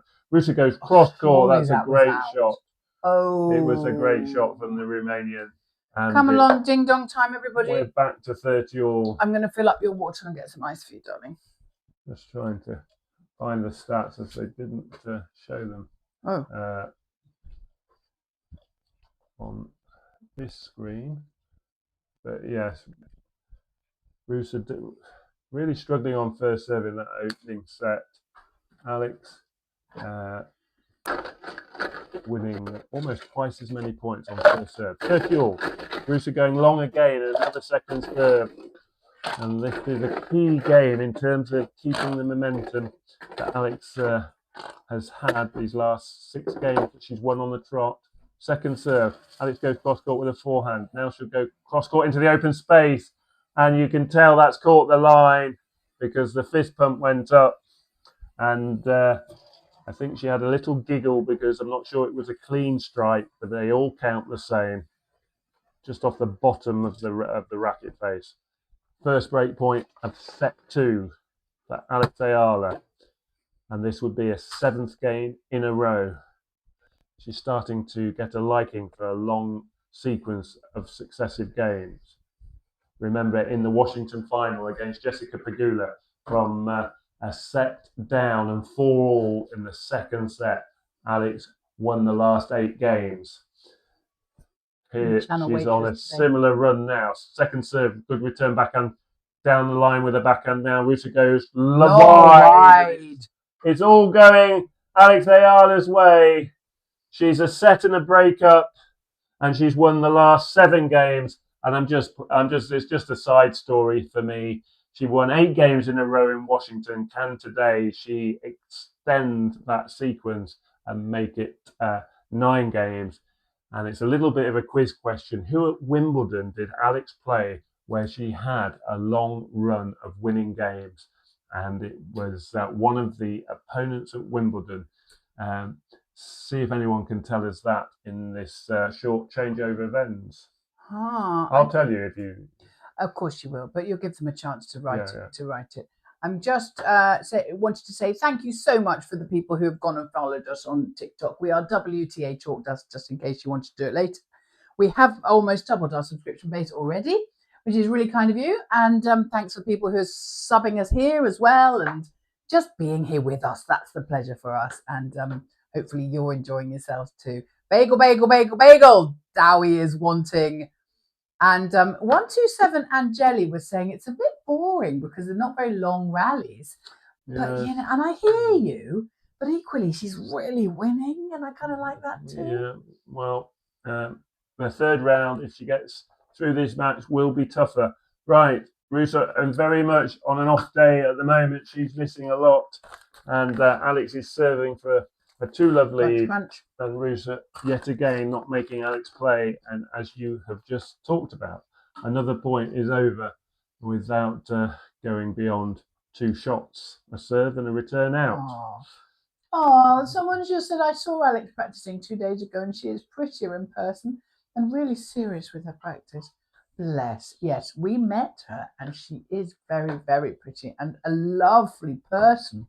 The chat I had with her, you know, we've got children her age, and so we kind of know what 20-odd-year-olds are like. And she was very lovely, very mature, and very humble and sweet. 30 love. Ruse didn't make a return there, and she didn't make a return the second point of this service game, and the first point went long. So that's 3 returns that have cost her every point. And Alex is cruising through this game, 40 love up. And touch wood, we're going to race through this match because Alex has too many weapons and is too solid and too consistent, and Ruse is actually playing below average for her standards. So it's just combined for this scoreline as Ruse does the whole game without making a return, which is never going to work at professional level, I'm afraid. Nakteti is saying, is it Pegula? The question that you asked, was it Pegula? Yeah, I mentioned Pegula. So Alex won 8 consecutive games to win that title in that final, from 4-all in the second set. 6-4, Alex levelled the match and then won the final set 6-love. But she did a better run of consecutive games at Wimbledon against one of the opponents in round 1, 2, 3, and 4. And I'll give you a clue. It wasn't Paolini in the match where Alex exited Wimbledon. It was one of the first three opponents. And I'll give you a bit longer, and then I'll give you the answer. Right. It's all happening very quickly on here. Ruse's now serving. Love 2 down, but she's won her first point with a good serve. Right. Let's see if Alex can get to the winning line before Ruse gets any kind of, even mini momentum, any confidence. And this is better than Potapova did against Ruse. She just didn't get it going at all, and the scoreboard just raced away from her. Good return from Alex, 15-all. Oh, I'm slightly feeling for Ruse. Oh, hello, Music Ramblings. Nice to see you. We've got a few people on our own time zone today. Alex is just practicing. She is. Oh, poor Ruse. It's not. Oh dear, she's hitting the floor with the racket. That's not okay. Oh dear, she's getting really quite irate. I don't think that's cool. But equally, I don't. It must be You rarely difficult see being that her. from Ruse. She is a gentle soul off court. Good friends with Paula Bedosa. Oh, good forehand down the line from Ruse, 30-15, and she's telling herself off even now, even though she won that last point. That's more like it. She's trying to tell herself. More of the same. Aww. But she's fuming, and emotionally, in terms of the modern way, emotionally you're meant to stay on the same level, and yeah, she's just having a real good word, strong word with herself. Snatched the ball. 30-15. Oh, it's going to get worse. I don't like when your emotions are quite high, like they obviously are at the moment for Ruse. It's hard to control your body in the way you need to, and the racket, and there. Oh, she didn't even stay to. She just went long there, but when she walked, she hit it and just walked away. As if to prove the point, getting cross with herself and giving a telling off really didn't help, because the emotions are running through her body, and then in terms of the control of the racket, she wasn't able to. She needs to calm down and just concentrate on the process. And well, before you embark, I'm not actually available for coaching. 30 all. First serve into the net. Except for grandchildren, right? Oh, grandchildren, yeah. Yes. Second serve. She hasn't actually held her serve in this match, Ruse. And she's unlikely to do so again. Can you believe it? Could you have a match where you don't hold your serve? The hot weather is getting to Ruse. Oh, it's what is it? Is they say before you engage on a battle on a journey of revenge, dig 2 graves, and I feel like it's sort of something similar to that. Before you get yourself in a complete tizzy. Okay, this could be the beginning of the end. This is a chance for a double break. 3-love lead. Second serve is good. Alex goes cross court with a fierce forehand. Now she'll go down the line with another forehand, and she catches the line, and she puts a little fist pump up. But she's cool as a cucumber. Her emotions are level, and she's not getting overexcited because she's 6-1 3-love up. She is staying cool as a cucumber, and that allows her to play her best tennis. 3-love, she leads. Anyone come up? Okay, I'm going to give you an even bigger clue before we finish. Is it raining? So Alex has just had a run of 9 games, which matches her best run in the Wimbledon. It was either a Zarazua, Maya joint, or Iga Swiatek. Which one of those three players? You're dragging this out. Will you tell us? I'm going to tell you, Katie. She was set behind and 3-2 up in the second set in the second round against Maya joint, and it was from 3-2 up in the second set. Alex won the last 9 games to win that match. From losing the first set, she won the second set 6-3, and then the final set 6-love. She won 9 games in a row, and she's just matched it. So this next game is big, because if Alex can hold her serve, she will have won 10 consecutive games. Although, as I say that, Ruse is having some treatment to her foot. As if to copy, because it's the same foot even as Alex did ages ago. This is where you'll see how strong Alex is mentally, because this happened in her game with Fernandez, and she held to win. Absolutely. I think reading the chat and being in this room and feeling like I'm on that court number 3, I feel like we are all in agreement. It's lovely. The world is in agreement. That's a happy place to be. And the agreement is that Alex is going to win in straight sets. Congratulations. Well, let's not clap quite yet, because it hasn't actually happened. Katie, you say that at the start of the match. You should just save it, because you actually predicted it right. You agreed with me today. Did I? That's a moment. Agreeing with you. We both said Alex would win. Confidently. So did the computer. So did the chat. So did the chat. Towson. Somebody has written. Towson. Anisimova, here, come out, princess. Oh, has Yeah, she might have won a run of games against Towson, having been behind in that final set, but it was 5-1. So her run of games, I don't think would have exceeded 9. It's just a sideline because this match is so one-sided. I'm just bringing it for added entertainment. But this next game is going to be big because for me, in terms of this year, 10 consecutive games would be a little record for 2026. Absolutely. Oh, the ice cream van's coming down our street. But we do pray for injury-free tennis for both players, obviously. And so I hope that this foot little thing is just a little thing, and she will play through and become, keep and stay injury-free. She's having a medical timeout now, so that means in addition to the changeover time, Drylim is saying they're expecting 3 rain. minutes. Oh, are they? Wow. Yeah.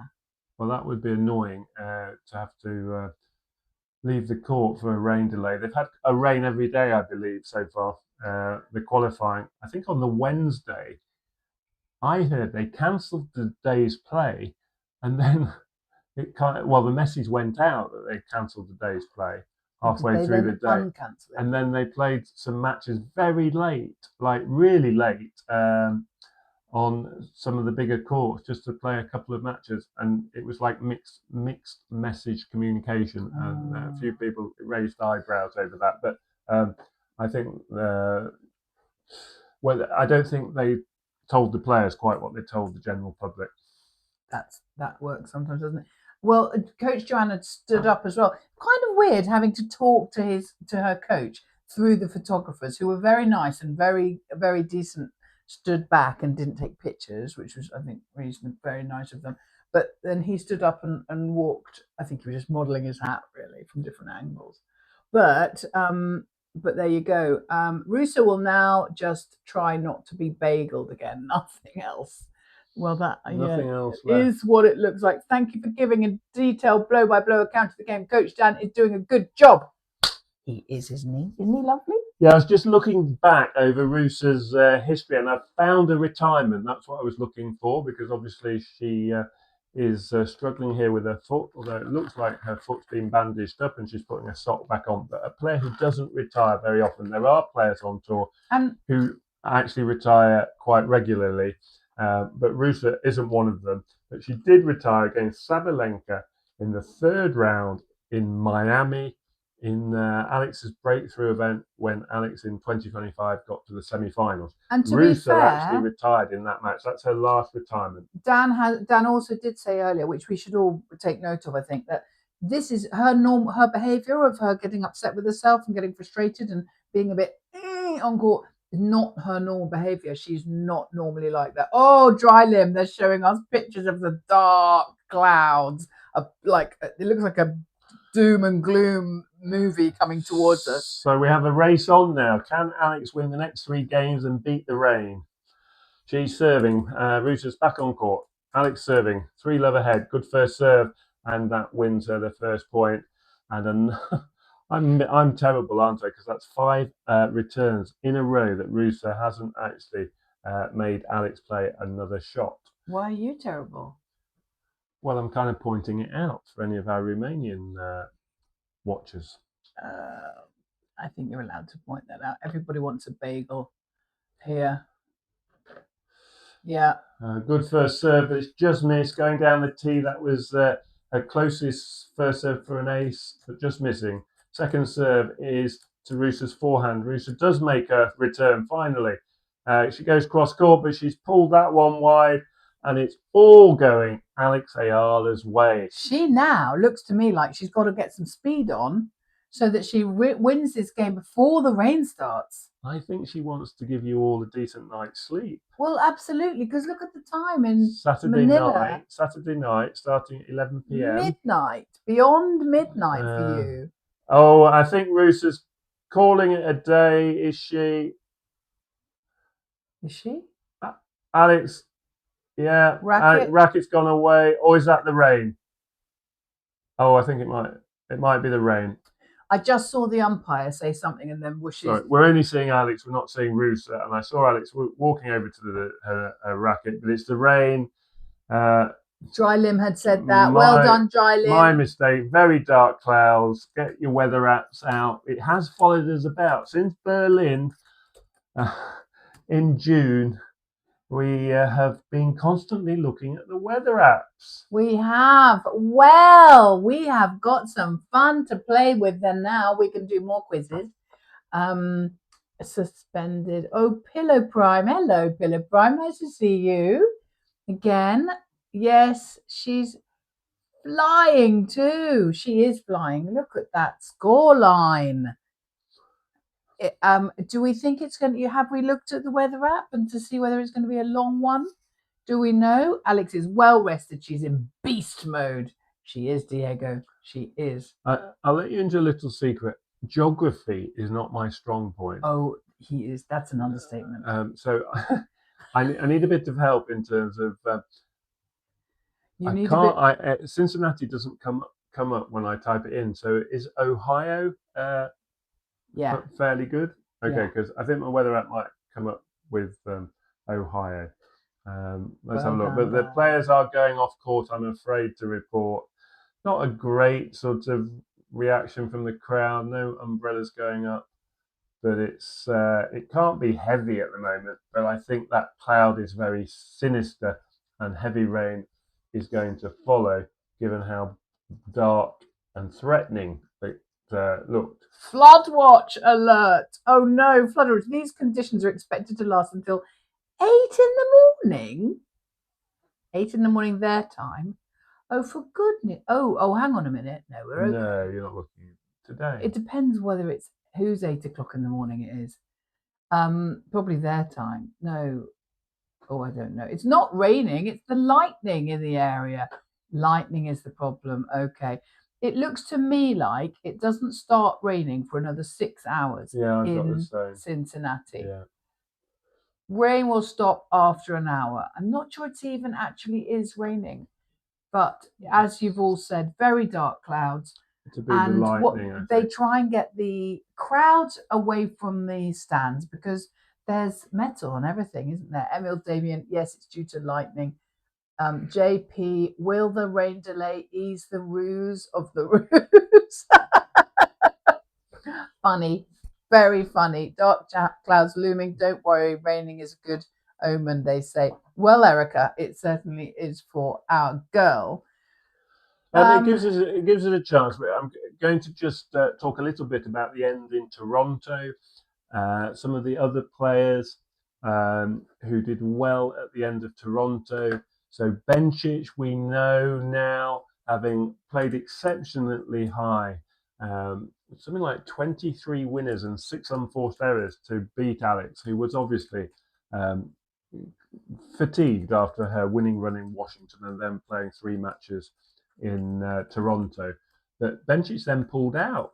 It didn't even play Coco Gauff in the quarterfinals, and that was a shame. And I think this is a good thing in terms of accountability and in terms of the paying public. Bencic had to come onto court and be interviewed about the hip injury, hip issue she had, and the reason why she pulled out and couldn't play the match. And she had to talk. And I think that's good. I think that's not all sports do that. And I think facing up and actually explaining it to the crowd is a good thing. So kind of making a note of that. I thought that was good of Bencic, but also good of the tour to encourage that kind of behaviour.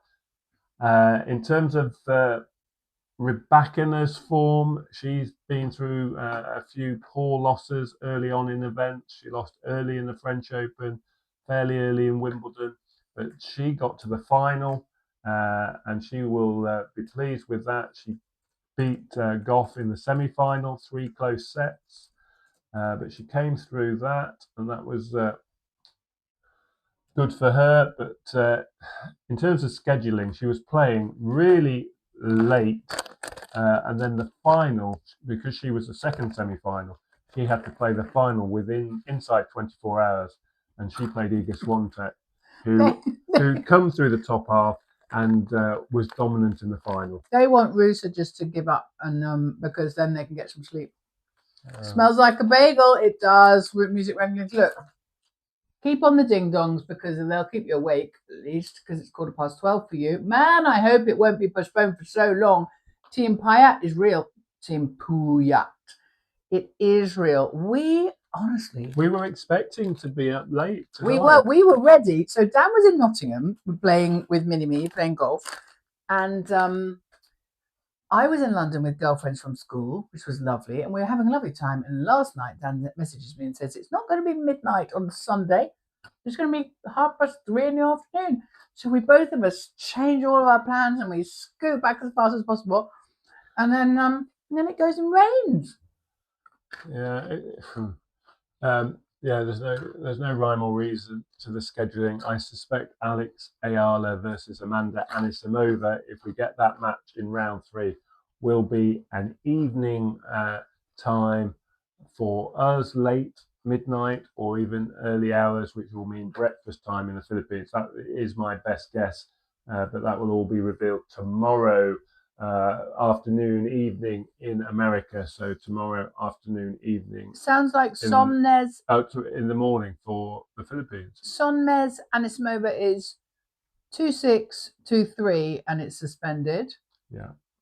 Oh, poor old Zeynep. Maybe Zeynep will come back after a bit of a break in a whole different mindset and scoot through and win it in 3 sets. What do you think? Yeah, she's progressing. She's making good incremental steps of progress. She beat Kazakhina, different sort of phase of career compared with Alex. She hasn't had the big breakthroughs yet, Sonmez, but she's a very, very accomplished player. Similar to Ruse, really, in terms of her form and her ranking. But she's on the way up, and she's obviously a lot younger than Ruse. And she has a very good baseline game, like Alex. But again, the serve is key, and that's something Sonmez has to improve to really threaten the top 50 regularly. And that's why Anisimova is ahead in that match. Anisimova not in a rich vein of form. She's trying to find her form, having had a very mixed 2026 compared with a dominant 2025, getting to 2 Grand Slam finals. But yeah, sorry, just to finish off the Toronto. So Iga Swiatek came through in the top half. Sabalenka lost early again in Toronto, and Iga Swiatek took advantage, and she came through the draw very well. She had a reasonably tough match with Svitolina, actually. Svitolina won a set, but Iga Swiatek raced through the final set in that 3-set match. And she raced through the final, and she made a few pointed comments about some of the people saying her game had been a struggle or worse, in terms of everyone likes to share an opinion, and Iga Swiatek had not appreciated a lot of those opinions, and she made a comment in the at the prize giving about that. But she was much happier with herself, and she is back, in my opinion, on in terms of her confidence level. So we will see a bit more of Iga Swiatek than maybe we had the past year. I've got to tell you something funny, guys. You know I'm trying to learn Tagalog, right? And you know I'm having a little go at it. Well, YouTube has clearly just decided that I've now got Tagalog sorted and I don't need translation anymore. So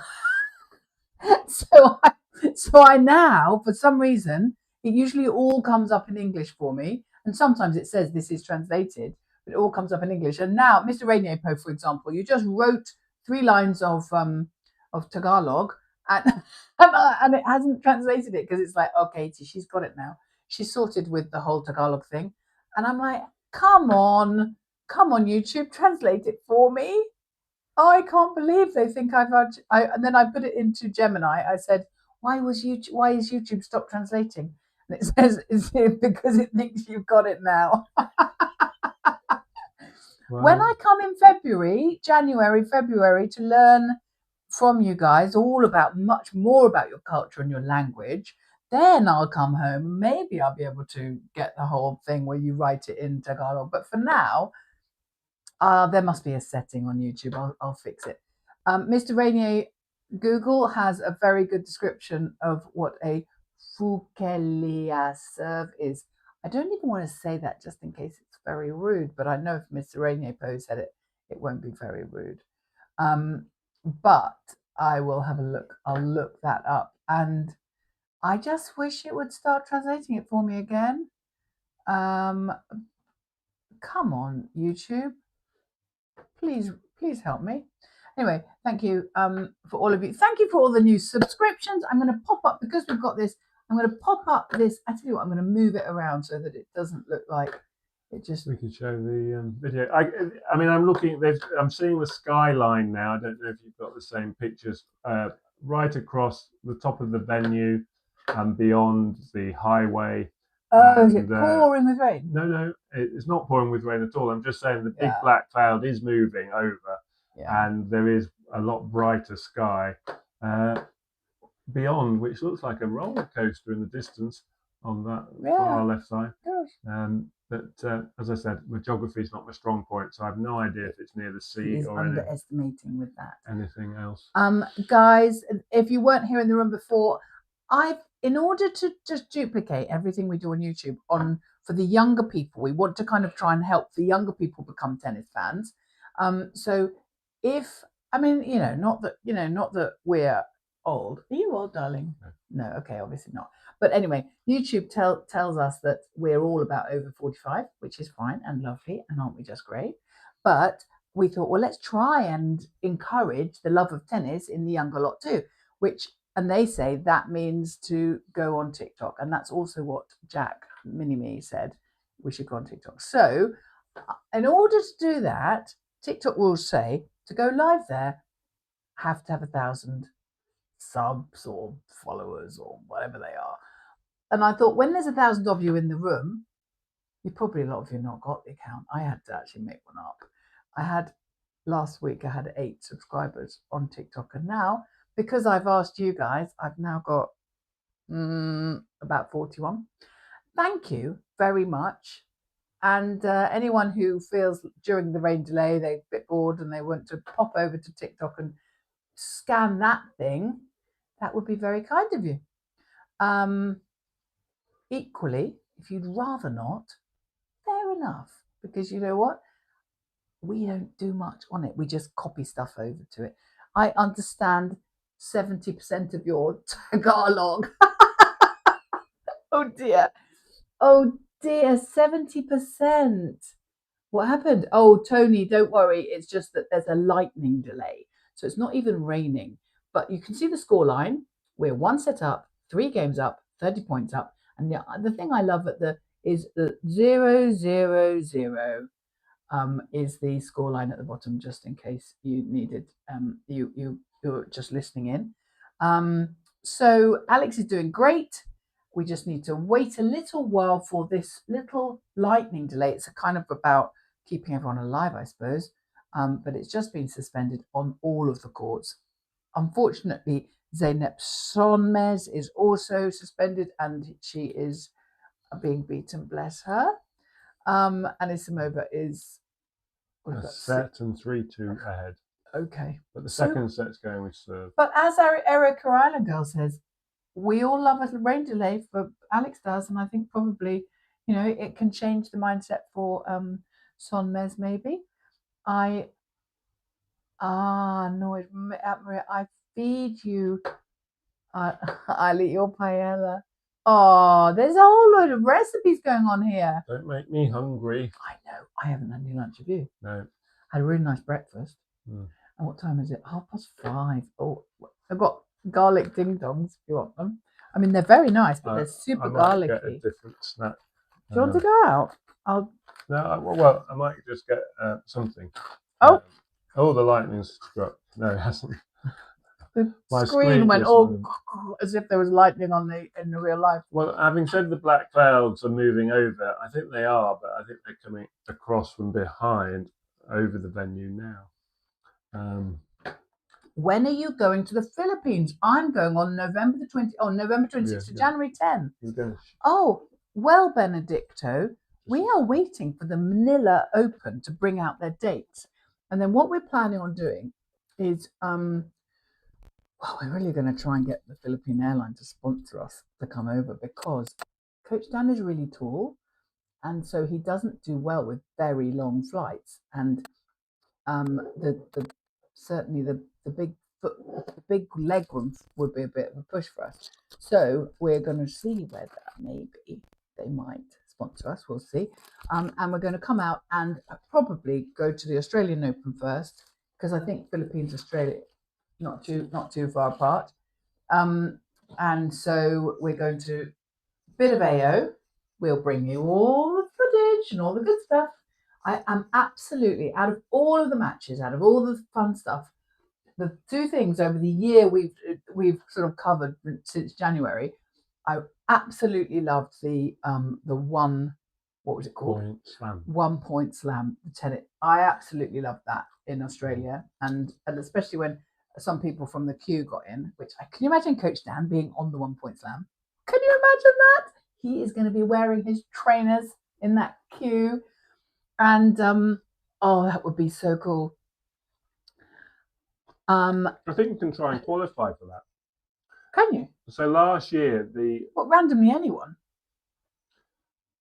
No, I'm not sure. But last year, one of the women professionals went to qualify, and then qualified and got on, and she was called Joanna Garland. Yeah, she was in the final, and she got all the way to the final. Yeah, she had. I think it was $1 million Aussie dollars. Was that right? For one shot, yeah. For if you won, and then. Oh, you guys will have seen that. But I think a few of the star names were rooting for the amateur to win. Oh yeah. By the end. And all the star names went out quite early. Australian Open has scheduled already, Erica Island Girl says, 11th to the 31st. Yes, we're aware of that, but the thing we want is to know the Manila so that we can get our flights sorted. And the minute Manila comes up with its dates, we will get our flights sorted. And that's when we're going to come. So we'll probably be away from England, away from the spaceship, between middle of January to the end of February. And we want to have some relaxation time in the Philippines. I'm really just so excited to meet some of you guys, to eat your food, to understand your culture. We want to, that we're raising money through the channel. We're raising money for Alzheimer's, and we recognize that given that we're raising it through the channel, it isn't fair, wouldn't be fair for us to give our Alzheimer's money to British Alzheimer's, because frankly our channel is a Filipino channel, and therefore we want to give a check to the Filipino Alzheimer's charity, which will be exciting and a real pleasure. And then we want to try out, we hear, you all tell us where you're from, and so we're like, oh, we'd like to actually come and see some of these places. And I've been sent pictures of lots of food that various people have said that they would cook for us, and you know what? We're there. So we will have some fun. And we'll try the Jollibees. We've done Jollibees London now, which was great fun and absolutely delicious. And we will try Jollibees Manila. I bet you've got loads of them, one on every street corner, but I also bet you'll tell us which one is the best one. Good observation, Ronel Domingo. Oh, what's going on? You see, they're not even listening to me anymore. They're just watching the chat. I'm just rattling on about nothing. Iga Swiatek double bageled Anisimova in 2025 Wimbledon finals. Yes, she did. That was kind of embarrassing, wasn't it? But Alex recently beat Iga in 2 sets. That means Alex can beat Anisimova easily when they next meet. That's my opinion. I like it. I like it, Ronald Domingo. If I beat you and you beat me, then oh, you know how that works. We know what you mean. Absolutely. Make all the tennis courts with roofs, Mrs. Sousa. Mr. Sousa says. No. Yeah, it'd be a very interesting match for Alex to play Anisimova. They haven't played, I don't believe, certainly not played this year. And Anisimova will certainly hit some big winners. It's just how many she hits.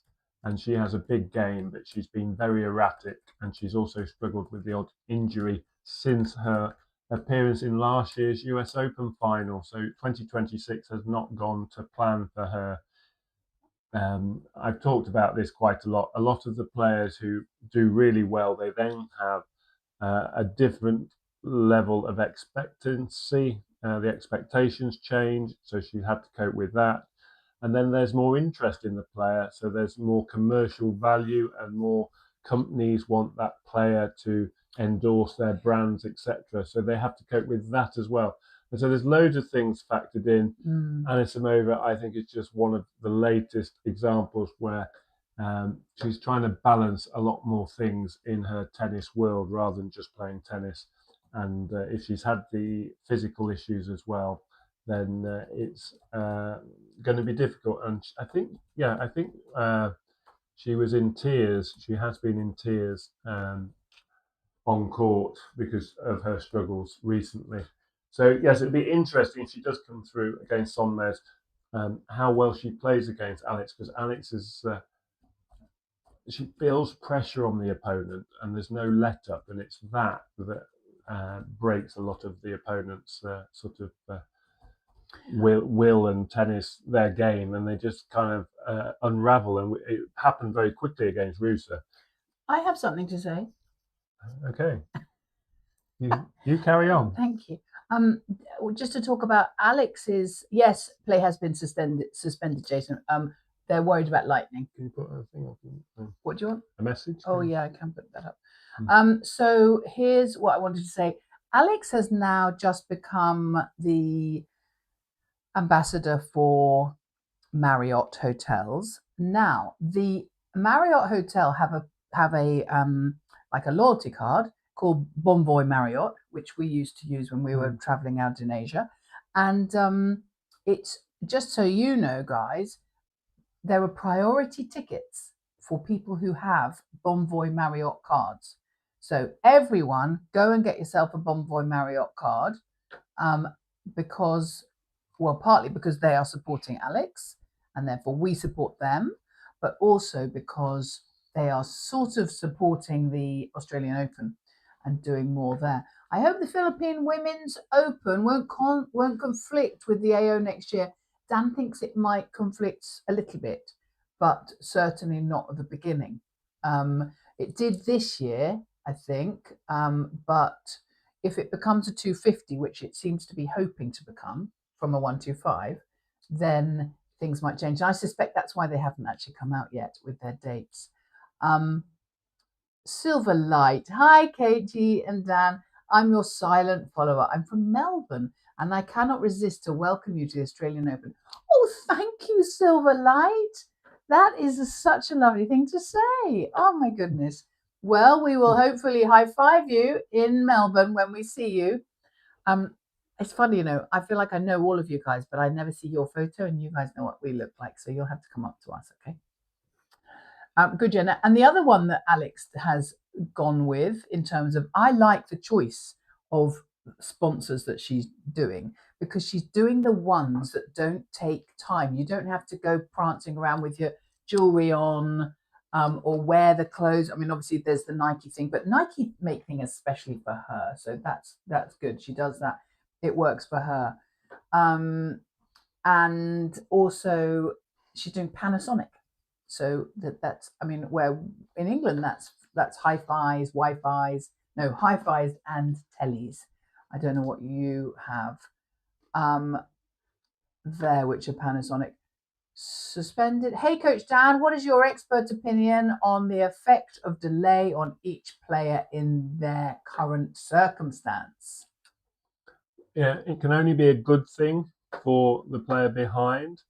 I mean, it might not change anything, but the only way is a positive from the delay, because Alex obviously had Ruse. She was unraveling. She was getting frustrated. She was she'd lost.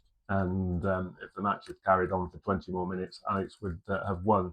So the only way is up for her. So the player behind, I think it's normally a good thing. The player ahead, it's sometimes it breaks the momentum. The time just breaks their momentum. They have to start again. The longer the break, the more when they come back to court, it's like starting a new match, and they're basically having to start again. So that's in a nutshell the difference. Hopefully, from Alex's point of view, she's that far ahead. She'll hold her serve when they come out, and at a 6-1 4-love up, then really it's out of Ruse's hands. Really, she would have to play unbelievably well for a whole run of games, and I can't see that happening. She would just be too far behind. If you're being as optimistic as possible, Ruse would have to certainly win this first game back from love 30 love down, isn't she? So to have any chance, she would have to win that game and then hold her serve and then sit down at 3-2 behind. Would look differently, but I don't believe that will happen. Alex will be 4-love up, she'll hold her serve, and then irrespective of the time lag between this break, however long it lasts, it will be fine. But that's basically it. It can only help the player behind, and if anything, it's a hindrance, and the player in front just has to stay patient and try and sustain what they were doing. They can't really do any better, can they? They will have time to talk with their coaches over a long period of time, as opposed to just the odd comment on the side of the court. But the good thing for Alex is it's 11 o'clock in the morning when they started, so the added difficulties is the time the match starts. So if they've been playing a night match, this would be horrible, because you're just pushing back your overnight rest time, and that's more problematic. But because Alex is actually first match on today, I think she'll have been told in this time off already that they'll definitely finish the match today, and then psychologically she won't be kind of, are we going to finish, or am I, there won't be any kind of doubt. Dowie is saying, what does it mean when a pro tennis player is characterized as a baller? Is that derogatory? Because Jovic in one interview said about their matches as being a baller. I think that's an American term. It's not one that we use here. I think it means a kind of like very slightly thuggish. Would you say that a bit of a thug? Is that what you would think of a baller? I've never heard it. Anyone else help us out? If you pop it in the chat, if you think you know what an American would mean by a baller. Mr. Rainier Poe is saying there's a Marriott hotel right across Ninoy Aquino International Airport in Paranaque City, but it's a little far from the Rizal Stadium, which is the probable venue of the 2026 Philippine Open. Now, somebody was telling us recently that they might be building a new stadium for it. I mean, but it will be the 2027 one, wouldn't it? It is going to be next year. Hello, I am new here from Vancouver. Hello, Samantha Connolly. Lovely to see you. I am. Where are you again? I've lost you now. I enjoy watching your channel and wish you all the best of luck. To Alex. Oh, bless you. Thank you so much. We are honoured that you come to join us. We recognise that we are not Filipino, but we do support Alex, and we have been supporting Alex for a long, long time. We have not just jumped on this wave. No. And we've had so much help from all of you Filipinos by helping us. Honestly, you pretty much taught us. Mr. Rainier Poe pretty much started us off. He got us over 1,000 subscribers, and he's actually just said to me, honey, that we need to put our subscriber on the screen. Yes, okay. And Have you done that? Yeah. I don't know. I do know how, but I can't do it whilst we're live, I think, unless you sort of sit and chat here for a bit. But so we'll do that for the next. Put the video up? I can do the video. You want to see the video, guys? Yeah, when we met Alex, hang on a second now. Let me just make sure. No, I'm not going to, darling, because this echo. Oh, why is the echo? You're just not don't worry. able to understand the technical. I have to get myself sorted to do that.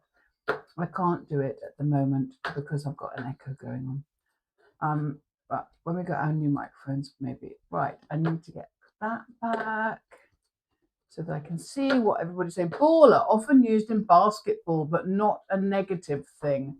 Oh, okay. Does it mean what does it mean? Like a tough? Is it a tough person? At Dowie, in older times, a dirt baller in tennis was a clay court expert. Oh, interesting.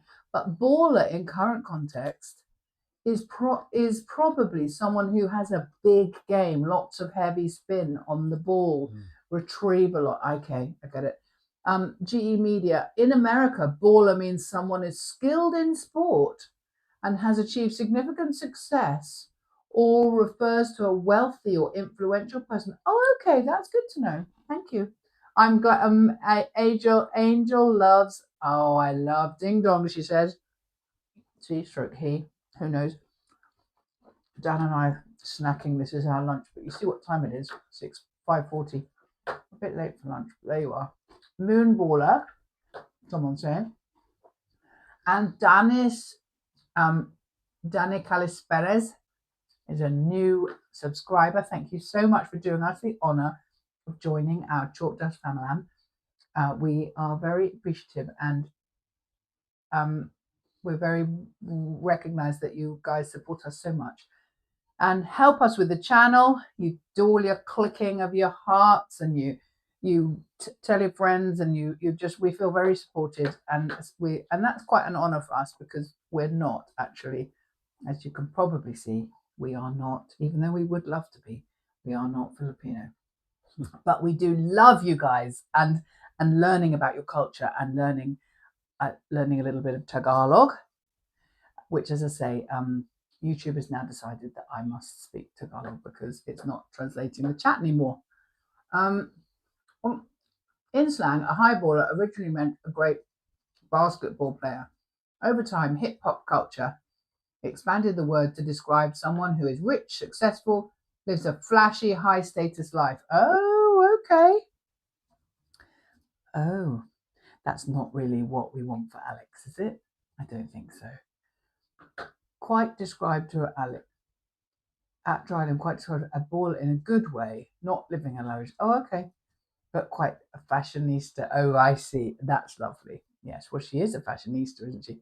I love her earrings. Now, her earrings were made especially for her, by a particular jeweler in Manila. That's what I found out yesterday. Oh. I don't know. I was going to put a sign up for rain delay, but make it lightning delay. Hey guys, when will they resume? Oh, Mummy Josie, great to see you, Mummy. Shout out from Dubai. Where are the ding dong mixed nuts? They're here. We're having the garlic ones today, and they're very nice. But I think I might still be remembering them tomorrow in the garlic way. Ms. Kathy, I am happy your subscribers are growing. My sister and my son had subscribed already. Thank you, Ferdinand. We are lucky. Honestly, we went over 18,000 subscribers. We know that is just because you guys are so good to us. And look at that, 18,158 currently. And I will make sure that by the next game, we have a little box in the top right corner which says subscriber count. And we love it. We absolutely love it, because, you know, when you get up in the middle of the night, or you drive home from a family thing to get here early to make sure that you're there for the tennis, it is nice when people are there in the room. Imagine if we'd driven home, both of us from different spaces, for 3 hours, and nobody had turned up to watch. Oh, no, we're very grateful. Thank you ever so much. It was fun because we were watching Alex back in Indian Wells back in March. I remember there was something like 17 people. 17 people in the room. So it's certainly much appreciated. I'm just looking at the weather. The people are walking around the site now, so they are not under sort of shelter restrictions because there's lightning. I think it's a positive that I can see people moving around the concourse. The dark cloud seems to have filled the view in the distance, and that looks a lot bleaker in the distance now, above what looks like a roller coaster, etc. It's clearly wet. Umbrellas are up, and I can see water on the ground, but I think it's moving through. So my best guess is 30 minutes to an hour. That's my best guess at the moment. Okay, I'll put guessing about. I'm just writing the message for the about 30 to 60 minutes. Maybe you could go off and have a little nap if you're in Team Puyat. Okay, so I'm going to put that message. The delay message goes. Oh, it's gone there. Okay. Well, wasn't expecting that. Maybe we'll move it. Position. Yeah, we'll move it to there. Up there. There we go. Save position and update. There you are. So now you can all see that. Someone's posted a weather app, and it's got everything at 1 p.m, dry weather at 2 p.m, and a bit of everything at 3 p.m. And then, as Katie says, it gets a bit bleaker from 4 p.m. This is local time. So Alex, remember, came on court at 11 a.m. It's now 1:45. So I think we're going to be okay, because it looks like there's enough dry weather sometime between 1 and 3 p.m, which is any time from in 15 minutes time for the next couple of hours. There should be enough dry weather, but they won't bring the players back if there's unless there's no lightning. So that's the issue, is whether the lightning risk disappears. But in terms of rain, I can't see an issue in them finishing if it's just a question of it being dry. So we'll stick with that estimate until we hear otherwise. But annoying, it was really annoying in Berlin, because I think well, it was even more annoying in Washington, wasn't it? But perhaps, as we just talked about, the rain delay actually helped Alex, that overnight delay in Washington, because she benefited from the delay, and Pegula, having been ahead, basically struggled on the resumption the next day. So it tends to just favour the player who's behind if it's going to favour anyone. Alfred Einstein is saying that Ruse is already asleep. She doesn't want to think about the score anymore. I bet. Yeah, I mean that. It must be very difficult for them mentally. Ruse tends to play doubles, and I'm going to look at the doubles draw, because we've talked a lot about doubles, because Alex has played a little bit of doubles, as you'll know, with Venus Williams. Doesn't play a lot of doubles, Alex, especially now her singles level has improved and she's a top 20 player. But she has played the odd doubles event with Venus Williams recently. But the reason I mention it is Ruse is a regular doubles player. She's one of these players who likes to play singles and doubles, a bit like Elisa Mertens. And she often plays with Marta Kostyuk. She has in the past. But I'm going to look at the doubles draw briefly, just as we've got a bit of time, just to confirm that. We know the Williams sisters were playing or expected in the draw. But I'm going to start by seeing if I can see if Ruse is playing doubles. And you can guarantee she isn't. Now I've said she usually does.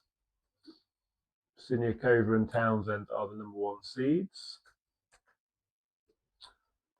I thought, yeah, Venus and Serena are playing. Oh, that's funny. Looks like Ruse isn't playing doubles. And Marta Kostyuk is playing with Peyton Stearns. So they're asking about and they are actually playing the Williams sisters. So Marta Kostyuk and Peyton Stearns play the Williams sisters in the doubles, but Ruse isn't playing doubles, and nor is Alex this event, and that is a good thing in terms of workload. Eva Jovic is playing with Katie McNally. It's not it just depends how much tennis they've had in recent weeks, really, coming into the event. The top singles players, some feel underplayed, others feel overplayed, and so I'm looking here. Linda Noskova's playing doubles this week. She's not a doubles player really, but she obviously wants a bit more time on court, having had a long break since Wimbledon and only playing one match, which she lost last time in Toronto. Hence why Alex played McNally. But yes, Ruse isn't playing doubles, and that might be to do with Kostyuk more than Ruse. Kostyuk seems to be playing with a different partner. Huh. So this is it for Ruse in terms of Cincinnati. She's got to either make a great comeback or she will be heading off to the US Open very quickly. Magnus Carlsen won EWC 2026. CLP, I don't know what that is. Maybe a lot of you guys do. EWC finals. It's not. This last time somebody was talking about other things. It was Miss Universe or something that the Filipino lady won. Coach, ma'am, I'm present, just late only. Well, I've told you about being late. You just think you can get away with it every time, CLP ideas. There'll be trouble. She is leading, Danny. She certainly is. Oh, it's chess. Oh, okay. Magnus Carlsen won the chess. Right. Yeah, I remember now that you like chess. I'm inviting more to Chalkdust. We want to go live stream. Woo-hoo-hoo! Oh, thank you, Gallimanis Tree. That would be fun. Because apparently, what I've been told is that Chalkdust here is basically the 45-year-olds and over, like us, and probably a lot of you, because that's what YouTube tells me. But because if we're trying to bring tennis to the younger audience as well, not instead, as well, then what we can do is, like, with one press of a button, we can double it. We can just send it, instead of just sending it to YouTube, we send it to YouTube and TikTok at the same time. But in order to do that, we need 1,000 followers on TikTok. So I thought, well, how would I going to get that? And I thought, I know what, I will ask our 18,000 followers on YouTube if they know anyone who's got TikTok. That's my deal. That's what I thought might help. And you guys are always so supportive of us that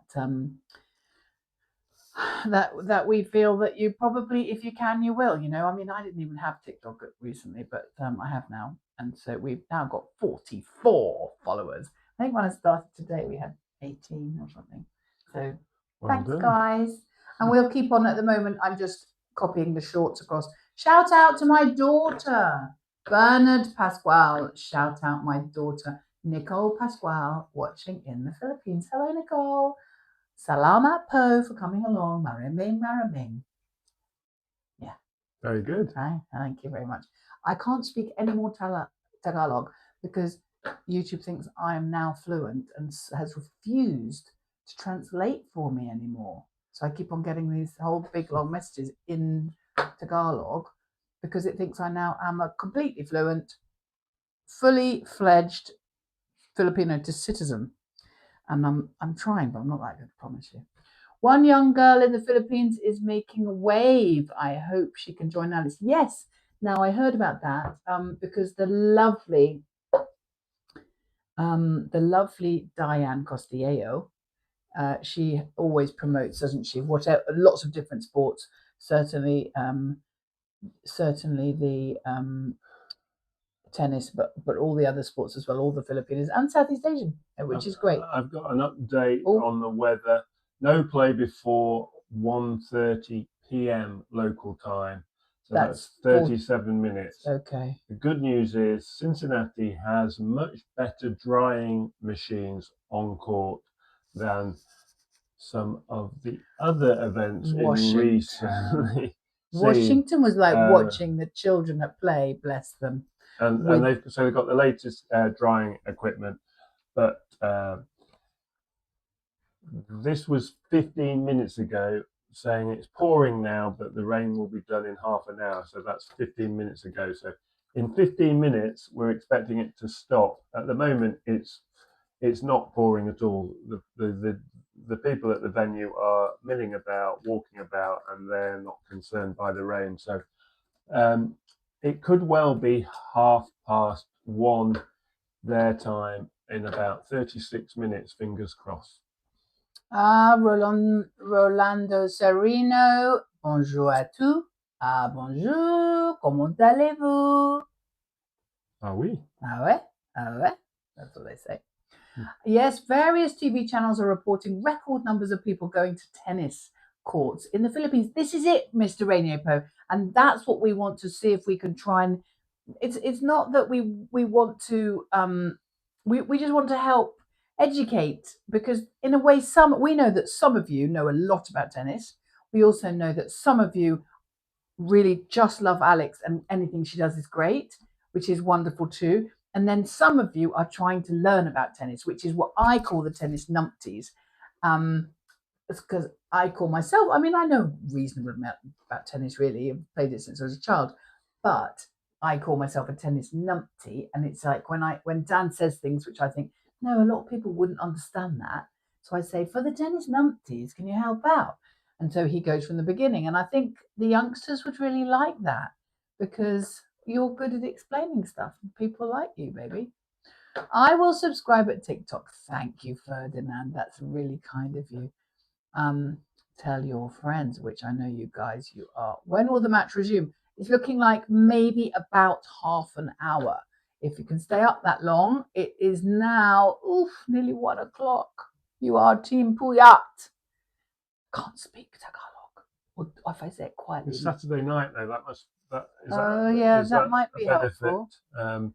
In England, you can do what you like on Saturday night because you're not going to work in the morning, but you have to be up for church. Otherwise, your mum will tell you off. I think it could be very late Monday. I think let's think positively. Let's believe that Alex gets through this match. And I think if she plays the American, Amanda Anisimova, with them both playing day matches today, I think even the host will be tempted to put that match on in the evening. So that will be Tuesday morning, very early for us, breakfast time in the Philippines, if she gets through this match. So it's going to flip, basically. I would expect we will be staying up late Monday night, Tuesday early.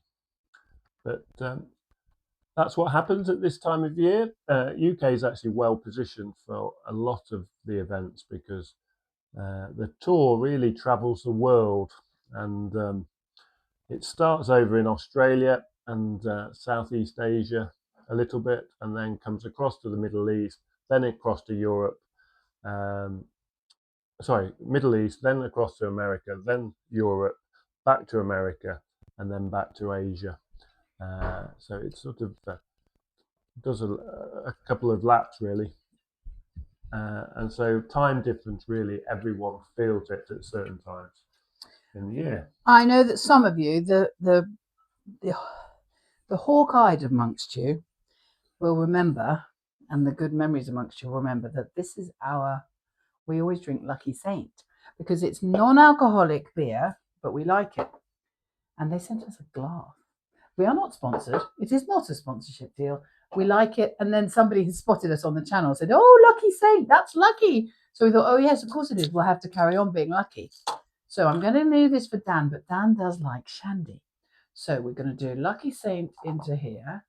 And I put these in when you were driving home. I thought, what will make you happy when you are tired?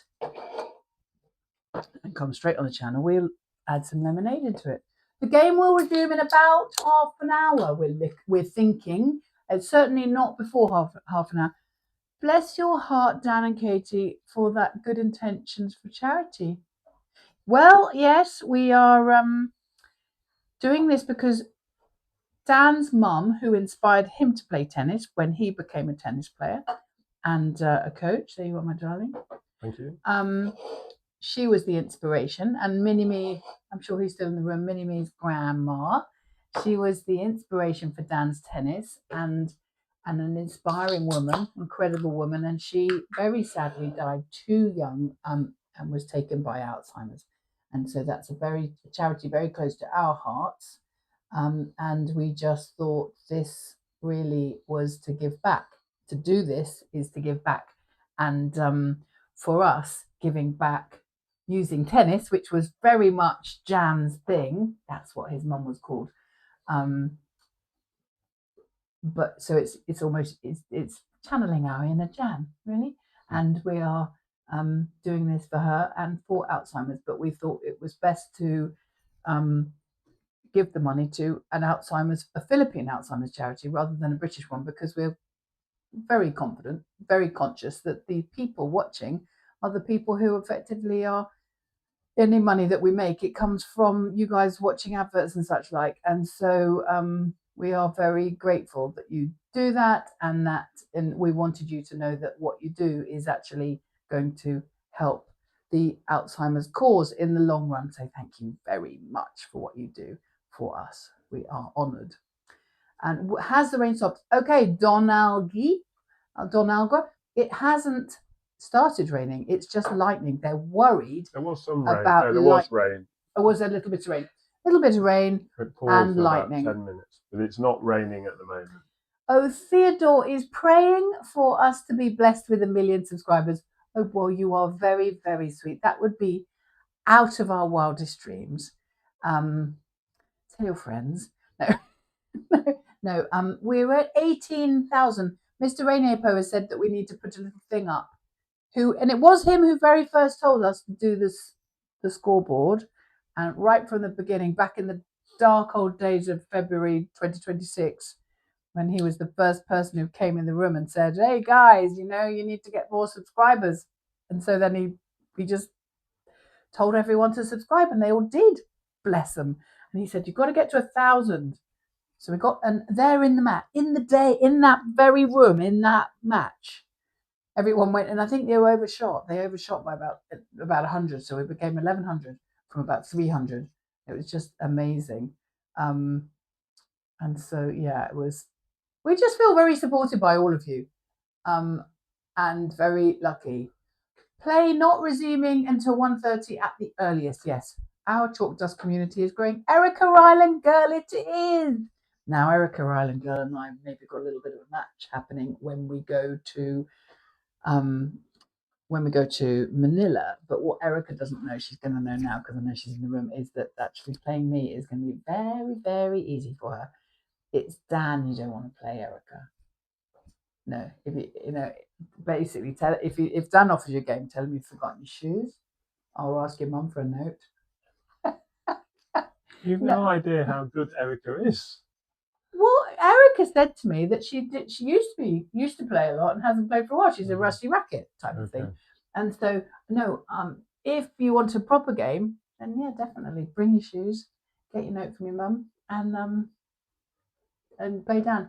Also, the lovely thing about Dan, shut your ears, don't listen, is that he's really lovely at playing down. So whatever level you're at, he will play down and make you feel like you're just about to beat him, and then he wins. So that's quite fun. Anisimova, a top 10, she's marked and gets beat. And then Alex beat Lindova, another top 10, also marked. This is Dowie. Then she might as well go all the way with this WTA 1000. This won all the US Open. We need to party on 20,000 subscribers. Yes, we do, 2005. I remember the 10,000. Do you know the day we got 10,000?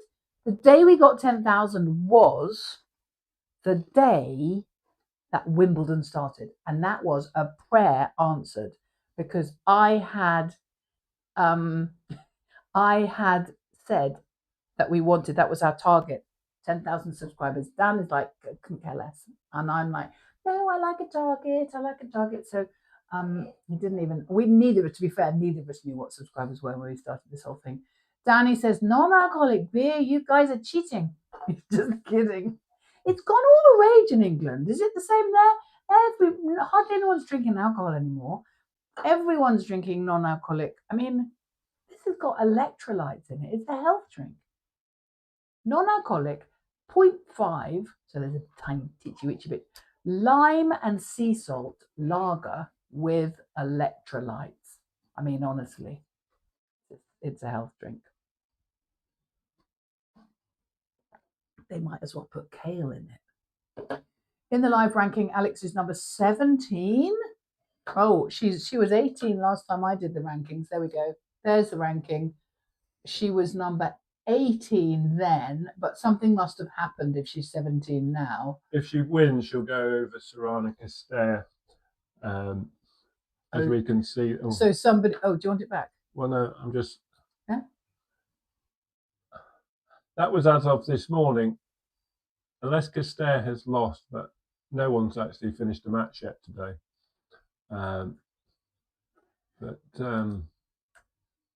Yes, she would go above Castair if she wins this match today.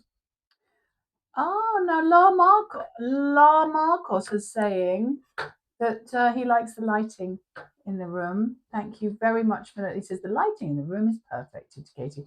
Thank you. I'm trying. We've got lights everywhere. It's quite warm now with the lighting. We need some air conditioning in here. But what I'm trying to do... Oh, G Media's just joined as a supporter. Thank you very much. We appreciate that. What I'm trying to do with the lighting is my idea was, and maybe with the scoreboard too, to give it every time there's a new tournament, I go with the branding colours of the tournament for the scoreboard and the lighting. What do you think? Apparently, the colours of this tournament are navy blue, light blue, and yellow, which is actually quite like the like our football team, Wimbledon football team. Right, I can't believe GTKG said it. What did I say? I can't remember what I said. That you're going to get everybody else to go YouTube, go TikTok. Sorry, 17, 18. Oh, I say, okay, Amazing is now saying, yeah, she was number 18. Yeah.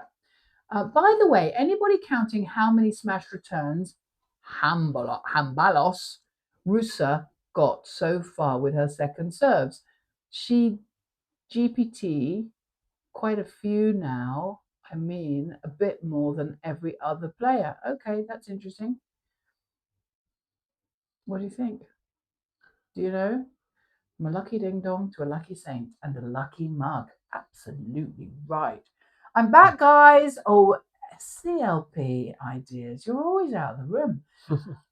He's in, out. Call yourself a supporter. Please like and share the live channel. Oh, you're saying that? No. Yeah, do. That would be lovely. Like, share, press the heart button, all those things, and go and follow us on TikTok so that we can go live there. We need 1,000 supporters, and I think we've got 45 at the moment. But I know with your support, we will get there. Yes, your subscribers are zooming very fast. They are, really. I mean, we feel so supported and so lucky because there's loads of other channels which I know you guys like to watch as well, understandably, and we would too, because they're tennis channels, and that's what we're doing here. But we feel like we're growing way faster than everybody else, and for that we thank you. Couldn't do without you guys. Guys, don't forget to like and share. Oh, bless. Does that look like sun coming out? It does. Unless you brightened your screen. Did you brighten your screen? No. I had the on the quiet gone on that button. Are they not playing? No. Can you, lightning delay. But not before past. But I'm looking about 20 minutes. I'm looking at the venue. There's a permanent shot of over the venue, not the courts, but the sort of concourse with all the sort of stands and tented village, and yeah, it's definitely stopped raining. Lots of people are wandering about now, and so let's fingers crossed these people keep moving about, and what I think is brighter skies stays out, and they get the players out in 20 minutes or so. Because Alex only needs about 10 minutes, but they'll have a warm up, they'll have another warm up because of the delay being going on for an extended period. And if she holds serve and gets 4-love up, I think the end will follow quite quickly thereafter. Erica Ryan girl is now saying she's got to practice And I think maybe it's an exhibition match for just Chalkdusters only. That would be very funny. Hello, Lipa Batangas, Philippines. Hello, Ronald and Agustin. I thought we can sleep early. Now we have to do a 3-setter. It's like we did a 3-setter. I suppose that's a good point. Even it'll be 2 sets, but it's like 3. And we've been recognised for our. It looks like we've enhanced our camera now. But is it the lighting? I say no. Actually, it's the lighting. I am trying it out. I'm trying out different lightings and see what you like and see what you don't. I feel like I'm a little bit. We're both a little bit shiny. But maybe we could have a mixed doubles. Mixed doubles. Dry limb. Erica girl. Erica Island girl and dry limb. Or is dry limb in New Zealand?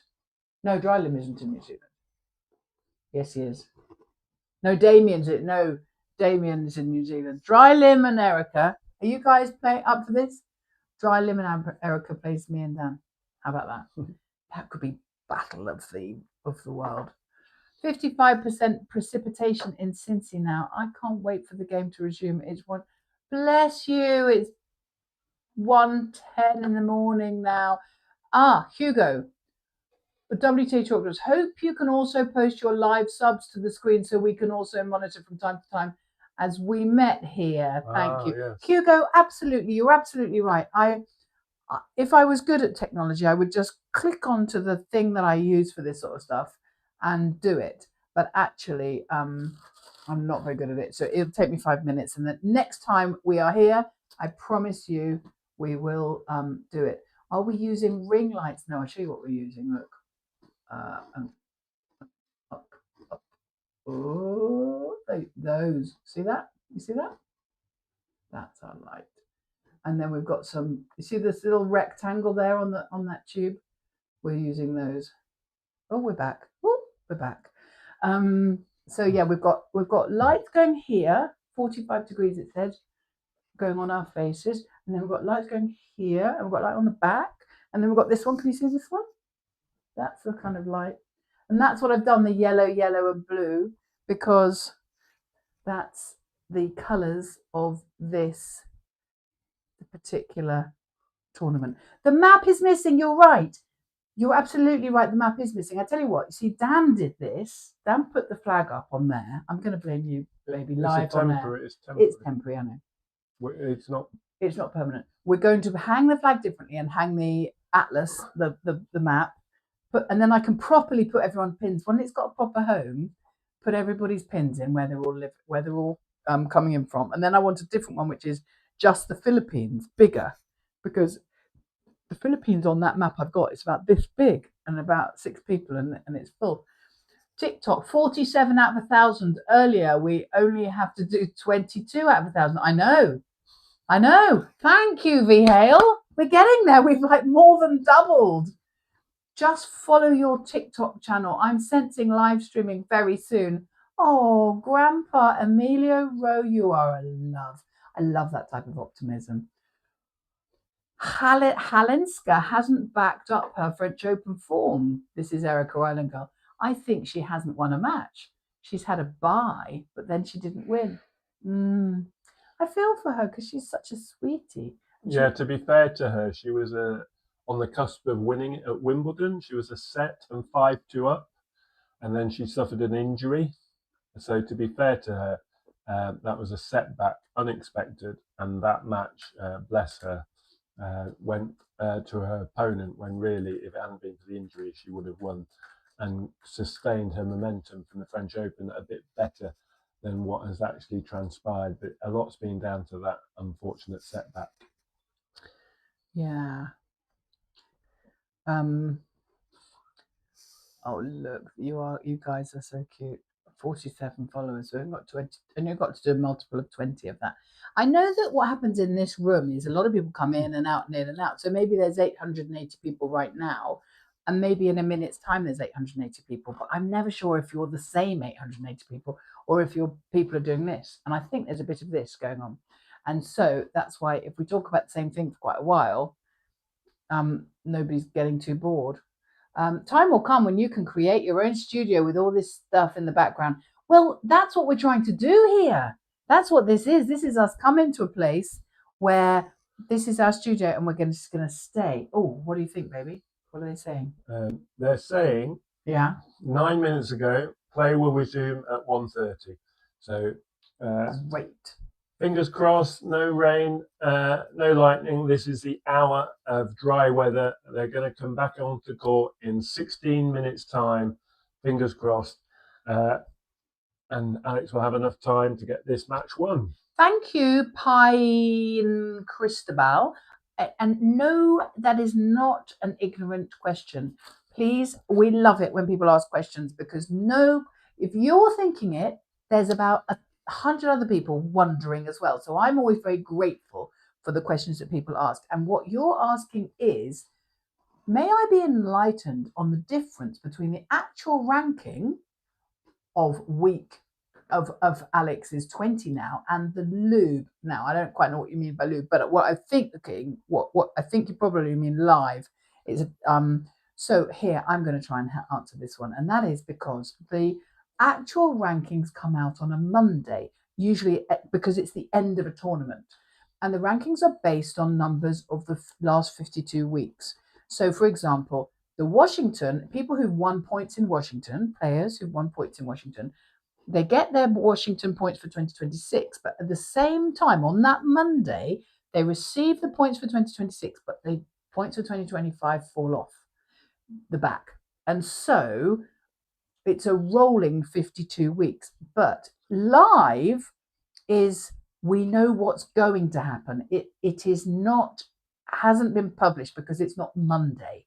So, for example, if the third round is happening today and tomorrow, it doesn't seem very fair to publish the WTA rankings if somebody's played their third round match and won it, but somebody else hasn't played their third round match, so they can't win it.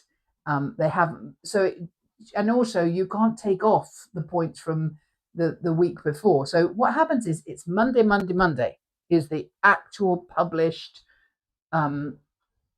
WTA ranking, official published. Then there's the live ones, which are very accurate, but a bit less sort of fair because it's not down to exact when they fall off or which round they played.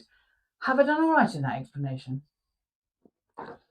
Kind of. Kind of. What it means is, yeah. The right word really is the rankings are fluid. And the reason they're fluid is because even though this is obviously a big event, there are always events happening all over the world. And sometimes there's many more than just one event. There might be 2 or 3. Because this is a 1,000 event, virtually every player ranked anything from about 120 and above will have played at this event, some in qualifying and others in the main draw. But all those results daily are changing, wins, losses, and that's why the rankings are updated every day. But in terms of points that come off, is because you can only keep your points that you've earned for a maximum of, in effect, 52 weeks. And once that 52-week cycle has been and gone, at any point, your points from the respective calendar date from the year before fall off. And they fall off on a Monday. That's the sort of fixed point. On a Monday morning, that's when the points fall off from the corresponding sort of 51 weeks. They do it kind of a week in advance. So it's a 51-week kind of rolling program. But that's just, they take the points off at the start of the next tournament that's about to be played. So Jasmine Paolini, she happens to be injured, but she won 650 points last year in this event, and they have all come off, and that's why her ranking has dropped from 2,700 and odd points to 2,124. And that's relevant because without playing a match, Alex came to Cincinnati and suddenly she was no longer 20th, she moved up.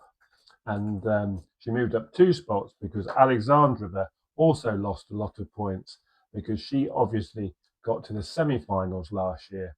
And so all those points have come off her total. And Alex is now 18th. when she wins today, her ranking will update and she will move up over Sorana Castella because she's only 18 points behind her. Katie will just put this up. Castella is in 17th spot, and you can see she's only 18 points ahead. Alex will get approximately 60 points, and that will mean that she will go to 2,221 points. Now, the different websites will have rankings, and they'll all be different, and it just depends when they take a view. This clip that's on the screen now, I use that site because it's a daily updated ranking site, and that for me gives me the best information. I've also been answering a question. You'll be so proud of me, darling. I've been answering a question in the chat, which I was quite confident of, so I didn't have to ask you. They were asking, a few of them were interested in asking what is break point, and I was able to tell them that break point is the winning point of a game where you are not serving. So you would break the opponent, you break their serve. So that is one question. Somebody else has put match point is the other way around, is a question Ramon has asked. So match point is slightly different to that. Match point is if you win this point, whoever you are, whether you're serving or not, you could win the whole match. So you are, whether that's a tie break or a normal game set to 6. Now, whilst we're talking about match point, set point is if you win this point, whether you're serving or not, you will win the set. So we've done game point, we've done set point, and we've done match point. Now I'm going to ask Dan to explain, because it's a little bit more complicated, about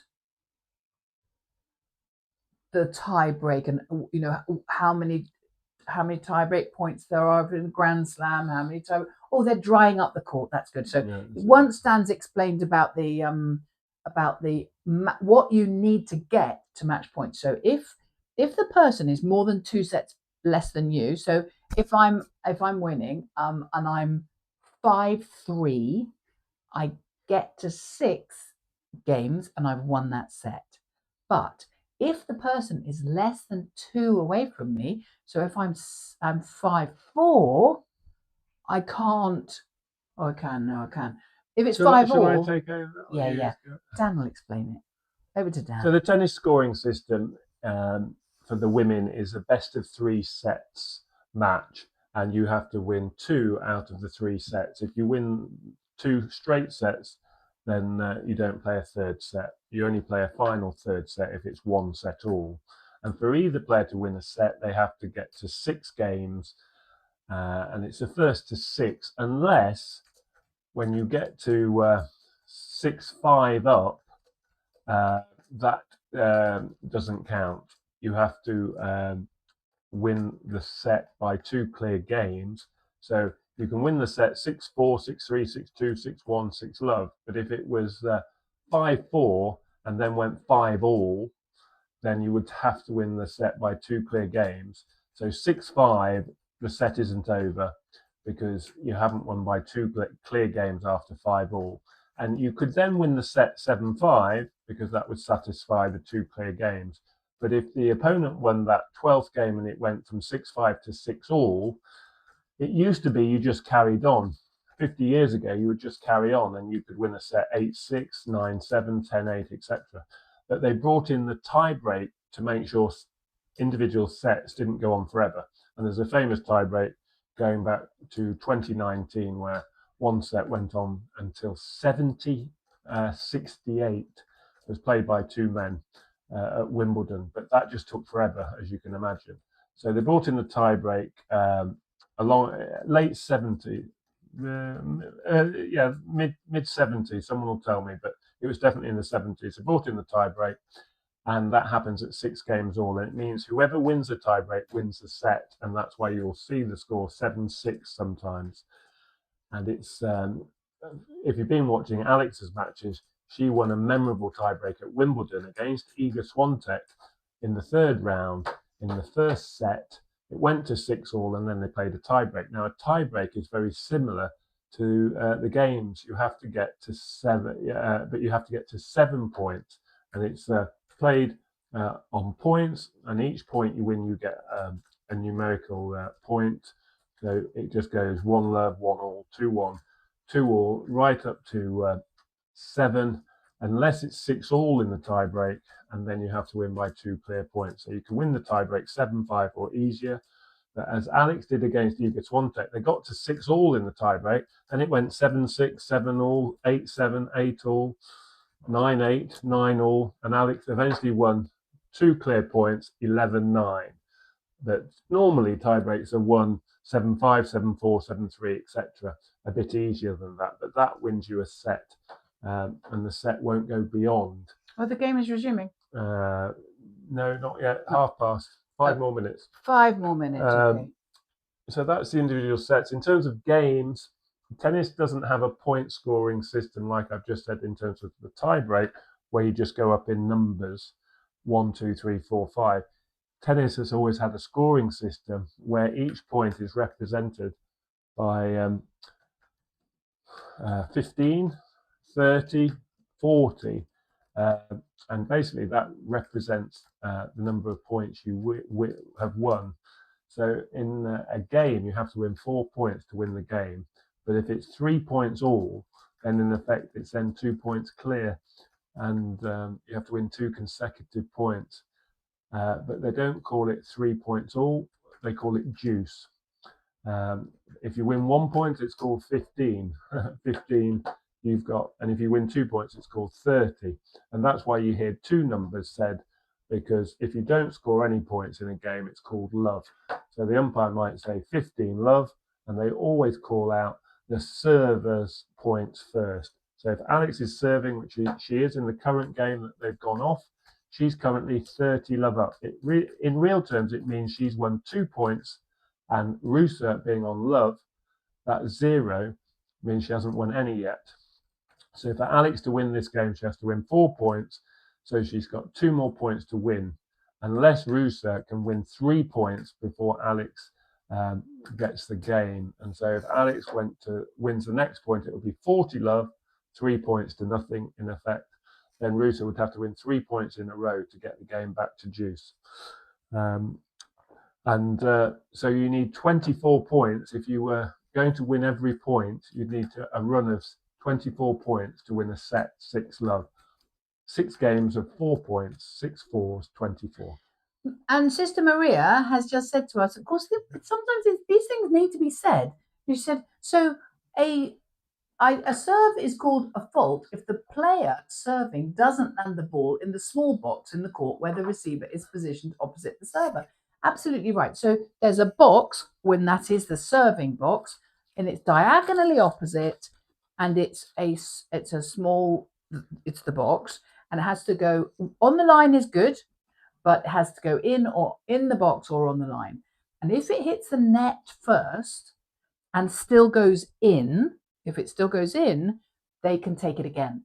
Nothing lost. It's not your second serve, and you can have another go. Whereas if the ball hits the net and then goes out, it's just out. It's not a net ball, really. It's just out. It's a fault. If the ball hits the net and then bounces on your side, so never gets over the net, that's also a fault.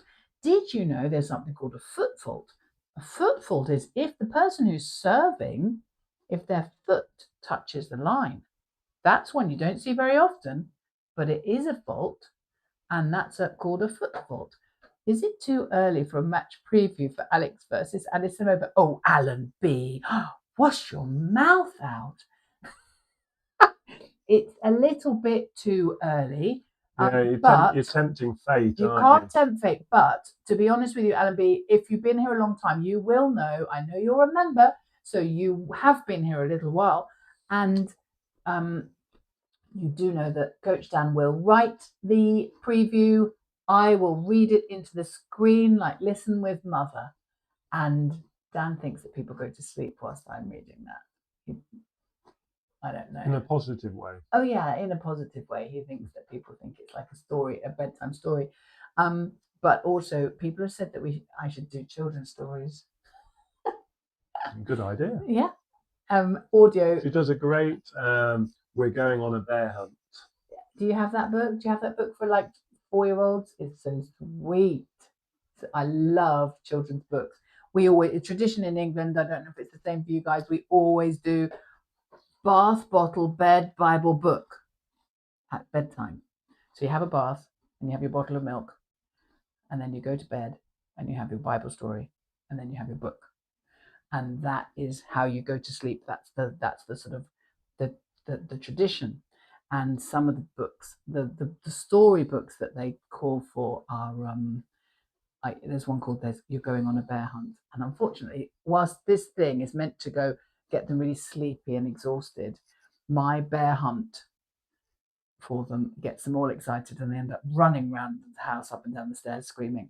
So it's not really, I should do book, bath, bottle, bed, Bible. Should do it the other way around. Anyway, how are the ranking points gained and calculated? Oh, Blair Fox. I don't think we've got enough time for Dan to tell you that. But what I'm going to do for you, Blair Fox, is put the video link in because we've done the video about that. There's still potential for Ruse not to come out because she got a foot injury and she might be thinking, I'm not going to bother. I'm saying that because Anisimova is back on court against Sonmez, but Alex's court, they haven't come back on court. So I'm just keeping an eye. Are the crowd there in Alex's court? No, they're not showing the pictures of Alex's court. So I'm a bit surprised and a bit suspicious given that Anisimova and Sonmez are back on court. I'm going to find that video. But it may well be. We may well find out very shortly. But I'm just. It's a possibility just because she's so far behind. Let me find that video because everyone always asks about the points, the WTA points. And Dan, we did a really, really detailed one about the points. So I'm going to see if I can find it. And it was particularly with regard the hidden maths behind Alex Eala's ranking points. There we go. I'm going to do share. I'm going to copy that and I'm going to come back in the room. Hello, I'm back. And I'm going to say who was it who was asking that about points? Blair Fox. And I'm going to go there. Ooh. Ooh. Paste. There you go. There you go. That video is the one you want to watch. Put it in your save for later. When does a player get a Grand Slam? Oh, I'll help that. I'll do that one. So the Grand Slam matches, the Grand Slam events, there are 4 in the year. And they go around the calendar. They start off with the Australian Open. Then you get the Roland Garros, which is the Paris one. And then you get the Wimbledon, which is just after Roland Garros, really. Bit of a gap. And then you come round to the US Open, which we're about to hit after Cincinnati. So US Open is huge. Those are the 4, and they are the 4 Grand Slams. And if you win one of them, you get a Grand Slam. And then there's something if you get all 4. What happens if you get all 4? There's something else, isn't there?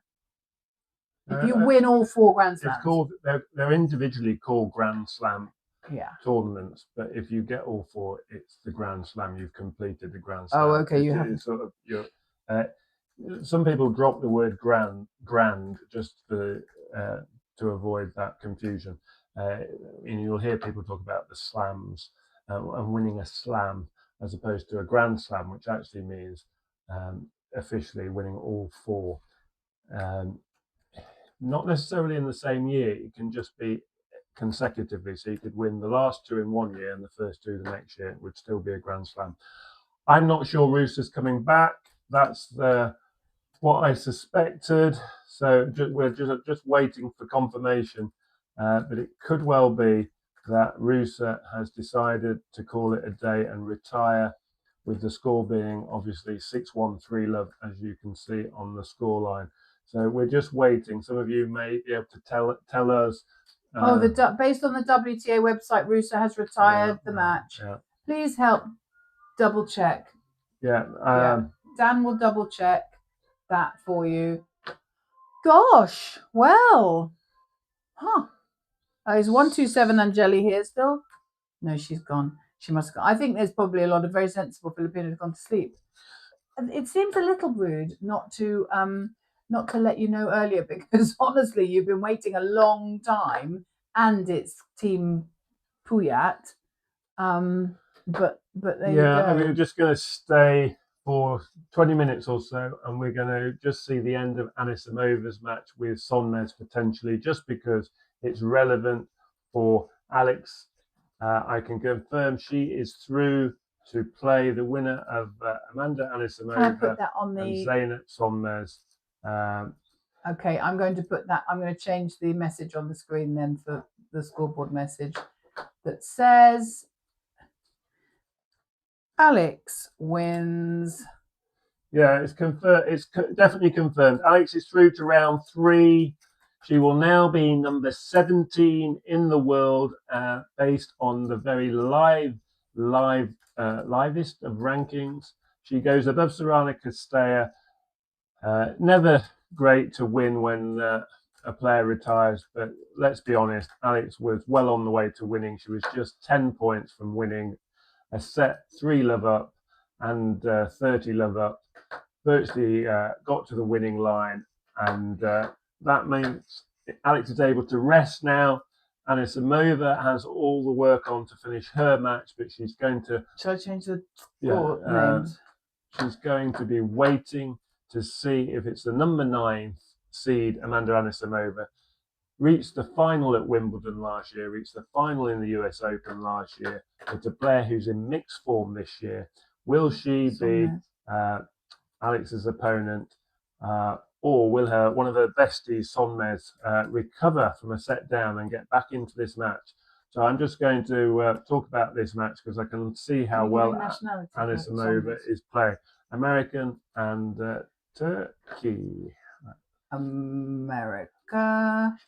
So if you're staying with us, I will give you not quite the detailed commentary, but because I'm trying to watch out a little bit in terms of form as well. But Sonmez has struggled to hold serve. She's been breaking the American, which is good news because she has a big serve. But Sonmez has been breaking the American, but not managing to hold her own serve. And she lost the first set, having been 2 games all. She lost the last 4 games to lose that set 6-2. Yes, and in this second set, Sonmez has finally held her serve, but she trails 3 games to 2. So she's only held her serve once in a set and a half. But Sonmez is serving on this resumption, 3-2 behind, but she's 30-15 ahead. And just wait, I haven't quite got this. I haven't quite got the flags right, and I need to reset the score. But Amanda Anisimova is definitely searching for confidence. She has not had a run of match victories this year, and she has been seen to be upset at the side of the court. She's had injury issues as well. What's the score now, baby? And she's also come back to an old coach, having dispensed with them earlier. Oh, sorry, yes. Sorry, I haven't got the Turkish flag. It's tricky for me to find. And whilst Dan is doing that, I'm going to see if I can put our subscriber count on for you, which will be fun. So Sonmez has a game point, just lost that 40-15 chance, a drop shot from Anisimova. Yes, we must pray for Ruse and pray that she gets better soon, obviously. I'm going to get rid of that TikTok thing. Get rid of that, sort of tidy up the screen a bit. The American flag should be Anisimova, not Sonmez. Oh. Sonmez is from Turkey. I thought there might be something wrong with that. Okay.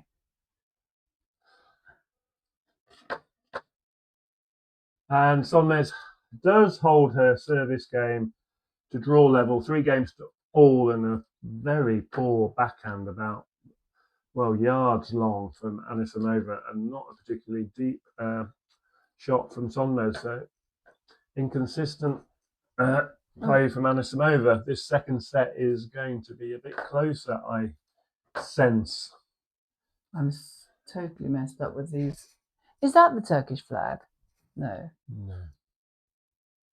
I can't believe it. It won't do me that flag. Okay, 3 games all. Anisimova, let's see how she's serving. Big first serve, and Zeynep goes long with her return. But yes, I think this is very, very difficult season for Amanda Anisimova. We all felt for her when she didn't win a game at the Wimbledon final last year. But I think she's been doing too many things off court, and she's got much more interest in her in terms of having to deal with all the media commitments, etc. And I think it's taken its toll. And that's a big double fault. Wow. Sorry, guys, about the wrong flag up. I'm trying to fix it. That's 5 double faults from Anisimova in this match. Sonmez has hit 7, so both of them not serving anything like their best. Okay, I think I found it now. There we go. No. Is that right? Oh no, that might be the Chinese flag. Yeah, I don't think it's right. I think. I go. 15 all. Second serve from Anisimova. Sonmez goes cross court, down the line from Amanda Anisimova, and then she goes back down the line. Big, powerful forehand. Now she'll look to go cross court, and she misses. Worrying times. Vital 7th game in this second set. There we go. And the American under pressure. Okay. All down to her own unforced errors. A big game, but only when it works. Very expensive watching Anisimova. She spends a lot of shots. If it was money, she wouldn't be a good investment because her racket is being quite wasteful based on just these couple of games that we've watched so far. Second serve, 15-30. Zeynep goes down the line, good return, and it forces the error. And we do have a potential momentum shift happening right now. 2 break point chances. And have you got the right server? Oh, sorry, no. Well spotted. It is Anisimova serving. Apologies for that. 15-40. Return made from Sonmez. Anisimova goes cross court. Now she goes the other side, and that's better tennis from the American. A clean winner. Right, I'm going to go in and have a little play and see if I can get up for you the number of subscribers whilst Dan's doing this. So it would be a real fun match if Sonmez could pull this match out of the fire in terms of Alex playing Zeynep Sonmez. You will have seen them in lots of social situations, meals out. Going back a few months, they were traveling together in the airport, talking about going on shopping trips together, etc. So they are very good friends, and of course played doubles together as recently as Madrid that we covered on the clay. But unfortunately, she's not managed to take that point either, putting a return into the net, and we're back to deuce. Key moments, really. I think if Anisimova gets through this game, she will win this second set. If Sonmez can win it, then the comeback is very much on. Anisimova, first serve, just long. This is, I think this is the main court, stadium court, but loads of seating. Second serve is good.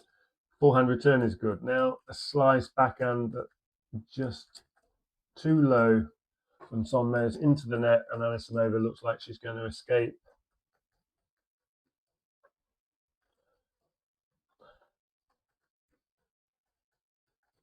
The service speed isn't so obvious on this court.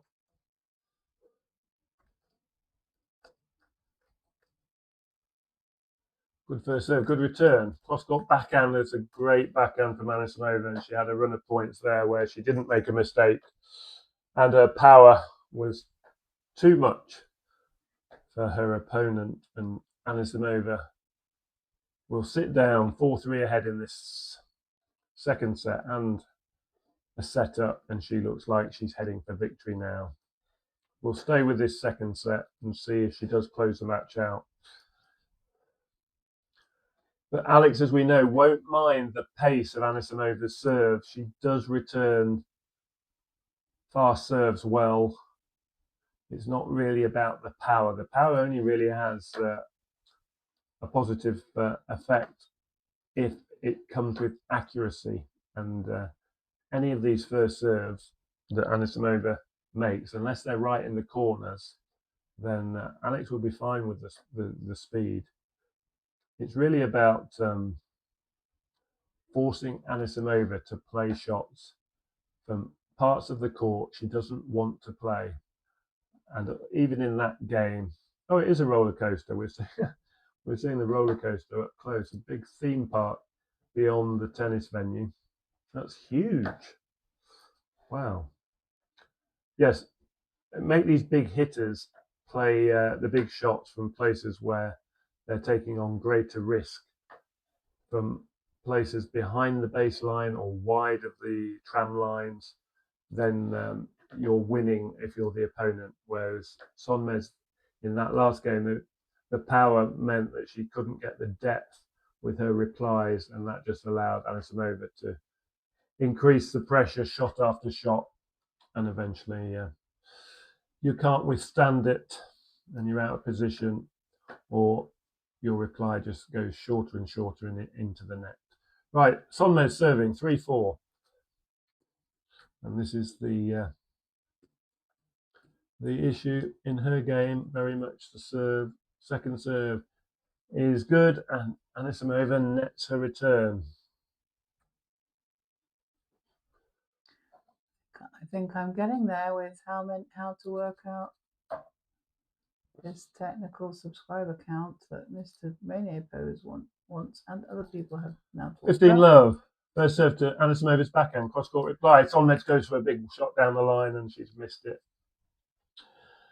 So, apart from two winners from Anisimova, most of these points are being won actually from mistakes.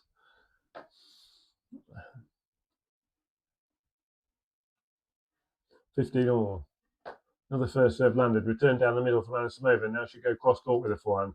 Sonmez goes back to the Anisimova forehand. This is the side which breaks down more than the backhand side, but she's made a good forehand right on the line, and Sonmez's reply goes wide, 15-30. Anisimova last year very much had the best backhand in the game.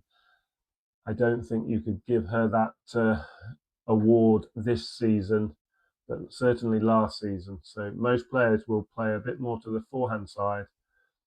15-30, Sonmez going long down the middle, and this match is heading the Americans' way.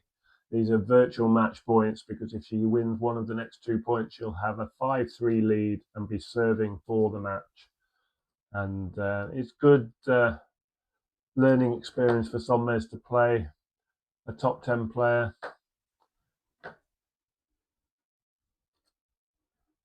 But she's just not capitalized on her opportunities in the section of the match we've seen so far.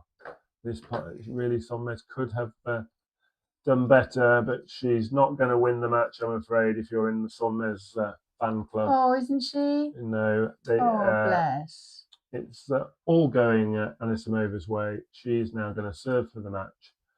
And we do look like we're heading to a big third round clash between Alex Eala and Amanda Anisimova, which I believe will be a night match the day after tomorrow. But that won't be confirmed until they do the schedule on Monday. The reason I know it will be a day off for Alex tomorrow is because the top half and the finalists from Toronto will play their second round matches across tomorrow's schedule. And the third round will start on Monday. And it will be Alex's half that play first in terms of the third round matches. So Anisimova serving for the match. First point underway, and she goes cross court to Sonmez's backhand, and she's just not making enough shots. And that's another error into the net. Not a huge amount of pressure on that backhand. I think I might be there, baby. Have a look at this. Oh, Katie's got some exciting new graphic. I think I have worked out a cool new graphic for you guys. Which you might not be watching this, but it's really just the basics. So if you don't make your opponent play the ball consistently, then you just cannot possibly get the momentum of points, win enough points in a reasonably close proximity to one another to get the games on the board. And I'm not the right person serving. No, but I couldn't actually see it, Katie, because okay. you took me off the screen. No, just it's match point anyway. Anisimova 40 love up, and she hits a forehand cross court. Sonmez another mistake, and the match is over. And it will be Alex Eala, the number 17th seed, against Amanda Anisimova, the number 9th seed, and that was a rather disappointing end from Sonmez's point of view, because she hardly made any good shots in those last 2 or 3 games, having got break points at 3 games all 15-40. Her head dropped, and once Anisimova saved those 2 break points, she raced through the last 9 or 10 points with very little opposition. Sonmez gives a wave, and it's Anisimova who will probably do an encore interview, but I expect that match will be a late one for us and a more reasonable time in the Philippines. But that's a good match to look forward to, because I think that's very winnable. Even just seeing those 4 games there, Anisimova does not have the same level of confidence, and I think Alex will make her play a lot of balls, make her feel uncomfortable on court, and I can see that being a difficult match for the American, and a match Alex will enjoy because she has nothing to lose. She's the underdog. She's playing the highest seed. All the expectation and pressure in America especially will be on Anisimova, and there'll be a big crowd and a big build up to that game. So one to look forward to. Okay, and I can't actually. How are you getting on? I think I've done it. It's just it's not actually visible here yet. It might be that it needs to go down there. It's that one. Rename it. Total. So that was a bit of survey, a bit of an anticlimax, but I was very happy with what Alex produced today. I didn't see any issues with any fatigue that was lasting over from Toronto. She looked very content, composed, confident on court, and she did everything that she had to. She was very, very solid, made very few mistakes, and that was a good sort of start to this event. She got enough of a time on court. It wasn't really much of a match, was it? But she got plenty of time on court. I think that will stand her in good stead for the match with Amanda Anisimova. And just for people, yes, sad for Zeynep. Alex definitely, yes, she has won. It was a little while ago now. Coach Dan, is Eva also playing Cincy? Eva Lees or Eva Jovic, both are playing, or both have played. Eva Lees lost to Sophia Kenin last night in the night match. Eva Jovic hasn't played yet, but yes, she's the big new hope. Well, been around now, hasn't she, all season? But she's the big hope, American hope, coming through. But she is due to play tomorrow, I would think, being in the other half. You're going to correct me if I got that wrong. But, well, that's good. It's always nice to be corrected. I've got it. It's good. She's one of Alex's good friends as well, isn't she? I'll tell you who she's playing. Tamara Korpach, a German who beat Maya Joint despite losing the first set 6-love. That's tomorrow. And Jovic is the number 13th seed. Good. Okay, I think I'm about to be able to get this for you guys. You guys! 19, 20, 10, 80. So we're gonna stay for this big moment, this big reveal, aren't we? Absolutely, I hope. Does it show? Oh my goodness, there it is up there. She's tiny. Where? Tiny up there. Can't see it. Oh, there you go. There it Maybe is. in a different colour long term. Well, I'll move it down a bit because I think. Yeah, it needs to be above your head. There you go. Yeah, I'll change the. There we go. I'll make it clearer.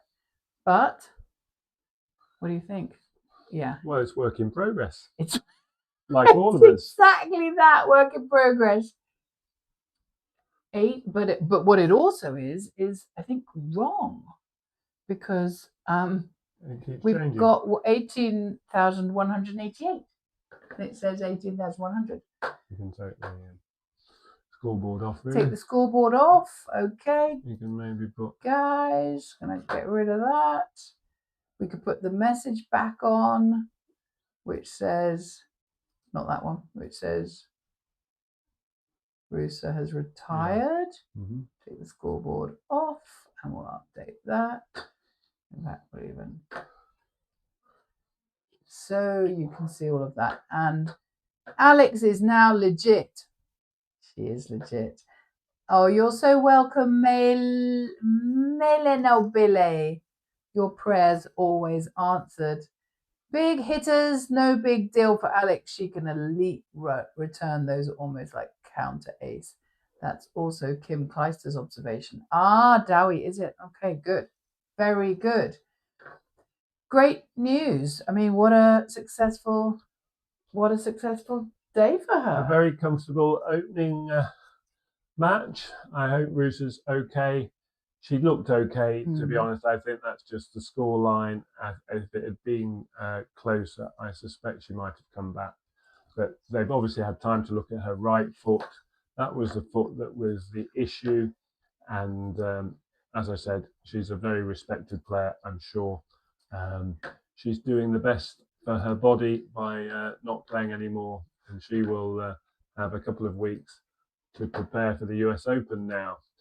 But we look forward to the next match. We'll do a preview. I think it's been a very stop-start year for Anisimova. I seem to have seen a lot of her, but not necessarily on the tennis court. It's more to do with product endorsements and trying to have some good times off the court. Do you think she's done too much? I think it's hard just to manage everything, and I think it will be important for Alex as she goes through the next season to learn from some of these other players, and I'm sure she will.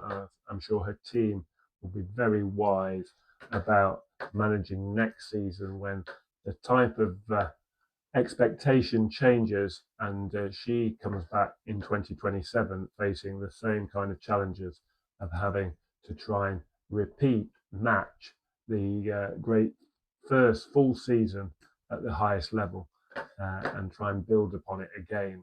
And that's the real challenge and mark of someone who's going to be a top player for a long time. And they do it year in, year out. And everything we've seen from Alex suggests that she has a great mentality. It's all about what's between the ears, and that is more important often than what you can do with the racket. It's how you cope mentally with everything that will come your way. And so far, so good. Yes, absolutely.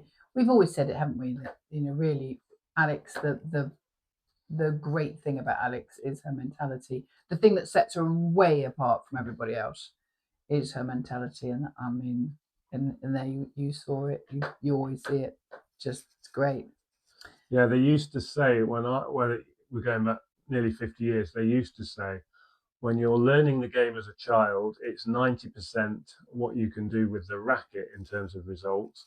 When you're playing junior matches, it's 90% with what you do with the racket, and then 10% what's between the ears. And then when you're mixing it with professionals as adults, then that completely reverses, and it's clearly it's a bit simplistic, but it's 90% between the ears in the professional game, and it's 10% with what you can do with the racket. Now that's just a simplistic view, but the point is very much a lot of these players can all hit great shots in practice. They all hit the ball really well, but it's what's between the ears that matters, because when they get on the match court, when it gets to the pressure moments and in these big tournaments, not everyone can do it then.